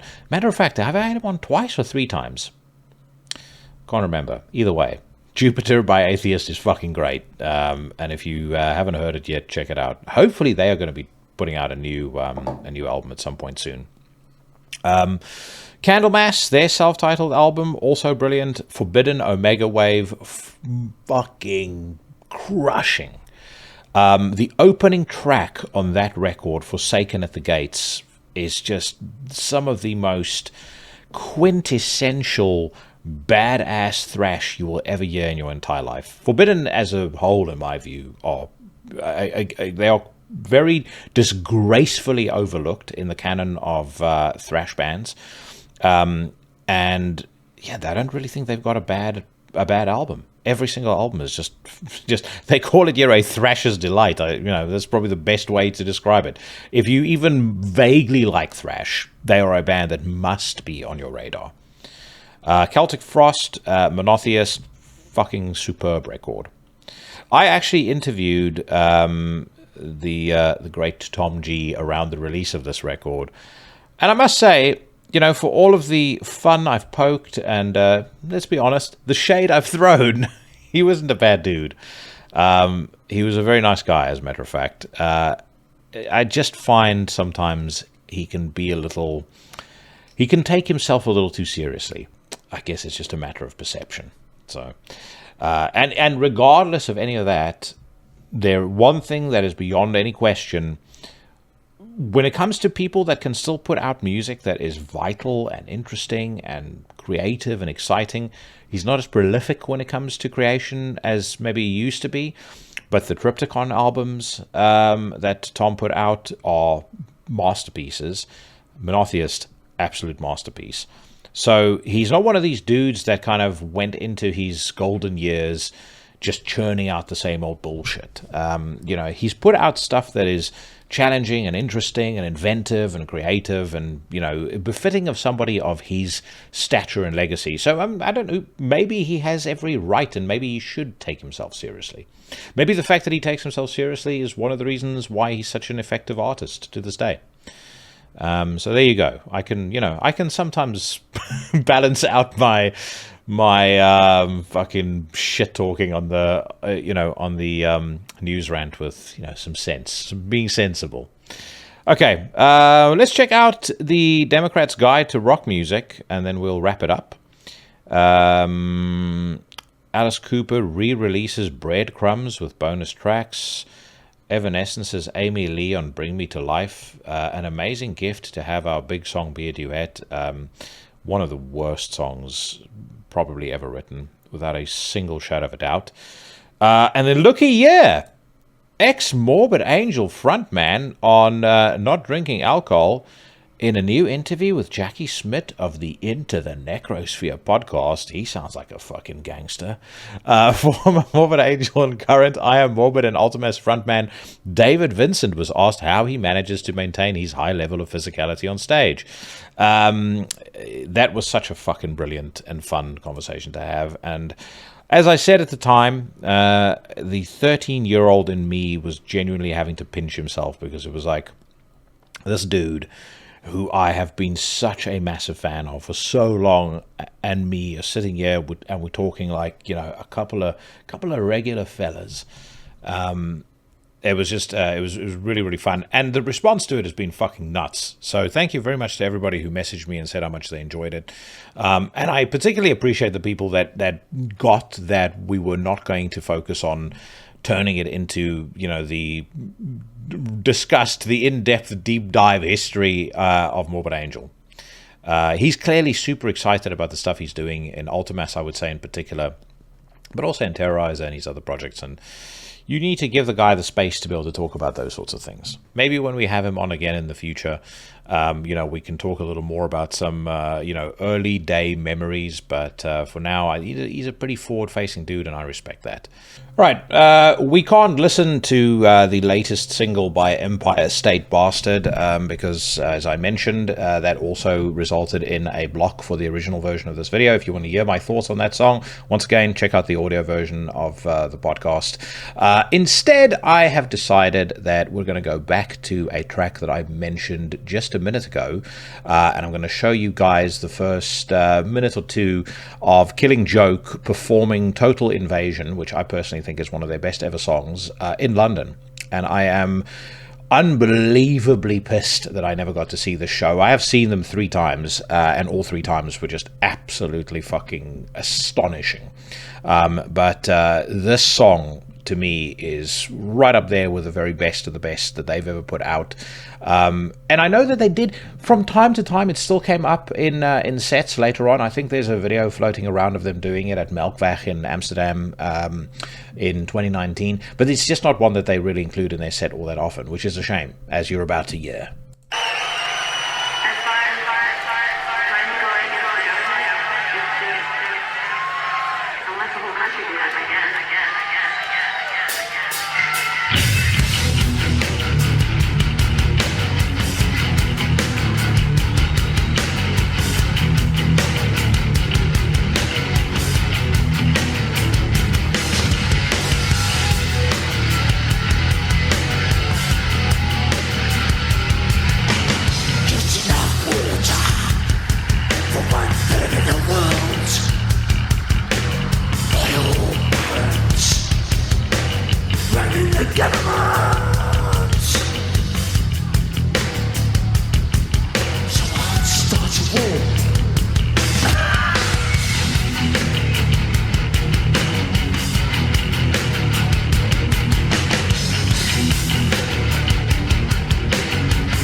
That, of course, was recorded at the Great London Astoria, which I spoke about. I think I spoke about it last week. One of the very best venues ever. And what you just saw there was one of the very best bands, in my view, one of the in their very best incarnation ever. You've got Jazz Coleman, who is a consummate showman with some of the most unique, powerful vocals that anyone anywhere has ever exhibited. I love when he does his like when he shouts, but he shouts in key. I mean, there's a lot of people that do that, but let's be honest. Also, they also learned from him. I think he's probably one of the first guys to ever really do that. But he is also, aside from whether he was first or, you know, however late he came to the party, he's the best to ever do it, in my opinion. He can build up so much tension in a song just with the way that he uses his voice. This is a masterclass of doing that. Then you've got Geordie, rest his soul, effortlessly cool with, just standing there with his cigarette in his mouth, playing guitar like a fucking absolute pimp. And then you've got the great Paul Raven, also rest his soul. And story about Paul Raven back in 1996, when he was, 2006, when he was playing with Ministry. I interviewed him backstage for Chronicles of Chaos. And the interview was meant to be half an hour. We spoke for over 2 hours. It was so long in the end, I never bothered to transcribe it for Chronicles of Chaos. If I can ever dig it up somewhere, I'm going to definitely release it, because it was it was such a fun conversation. He was such a fucking brilliant guy, and I just really hit it off with him. At some point, maybe on the socials, I'll post the photo we took together. But, you know, for 26-year-old me, one of the great highlights of that afternoon was not just speaking to him, but at some point, the tour manager comes by and she says, listen, we're about to soundcheck, Paul, and he says to me, you want to come stand on stage with us? And I'm like, yeah, fucking of course. And I get on stage, and there we've got, standing in front of me, Al Jorgensen, you know, before he turned into, you know, the woke warrior of 20, the great woke warrior of 24. I think Tommy Victor was on stage. It blew my mind, you know, seeing these guys that I'd fucking absolutely Euro worshipped for such a long time, you know, doing their thing without anybody there to bother me. So, and Paul, what a fucking great guy. I mean, I know he had his demons, and I know he had his issues, but for my money, he was taken much too soon. And he's an incredible bassist, and just, you know, the way he is connected to the drummer here is something that. It's kind of the pulse of Killing Joke, and I think sometimes it's overlooked in the face of the incredible talent they have, you know, elsewhere, occupying some of the other instrumental spots. But we'll give it another 60 seconds.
With that chorus hit, it is so powerful and so impactful.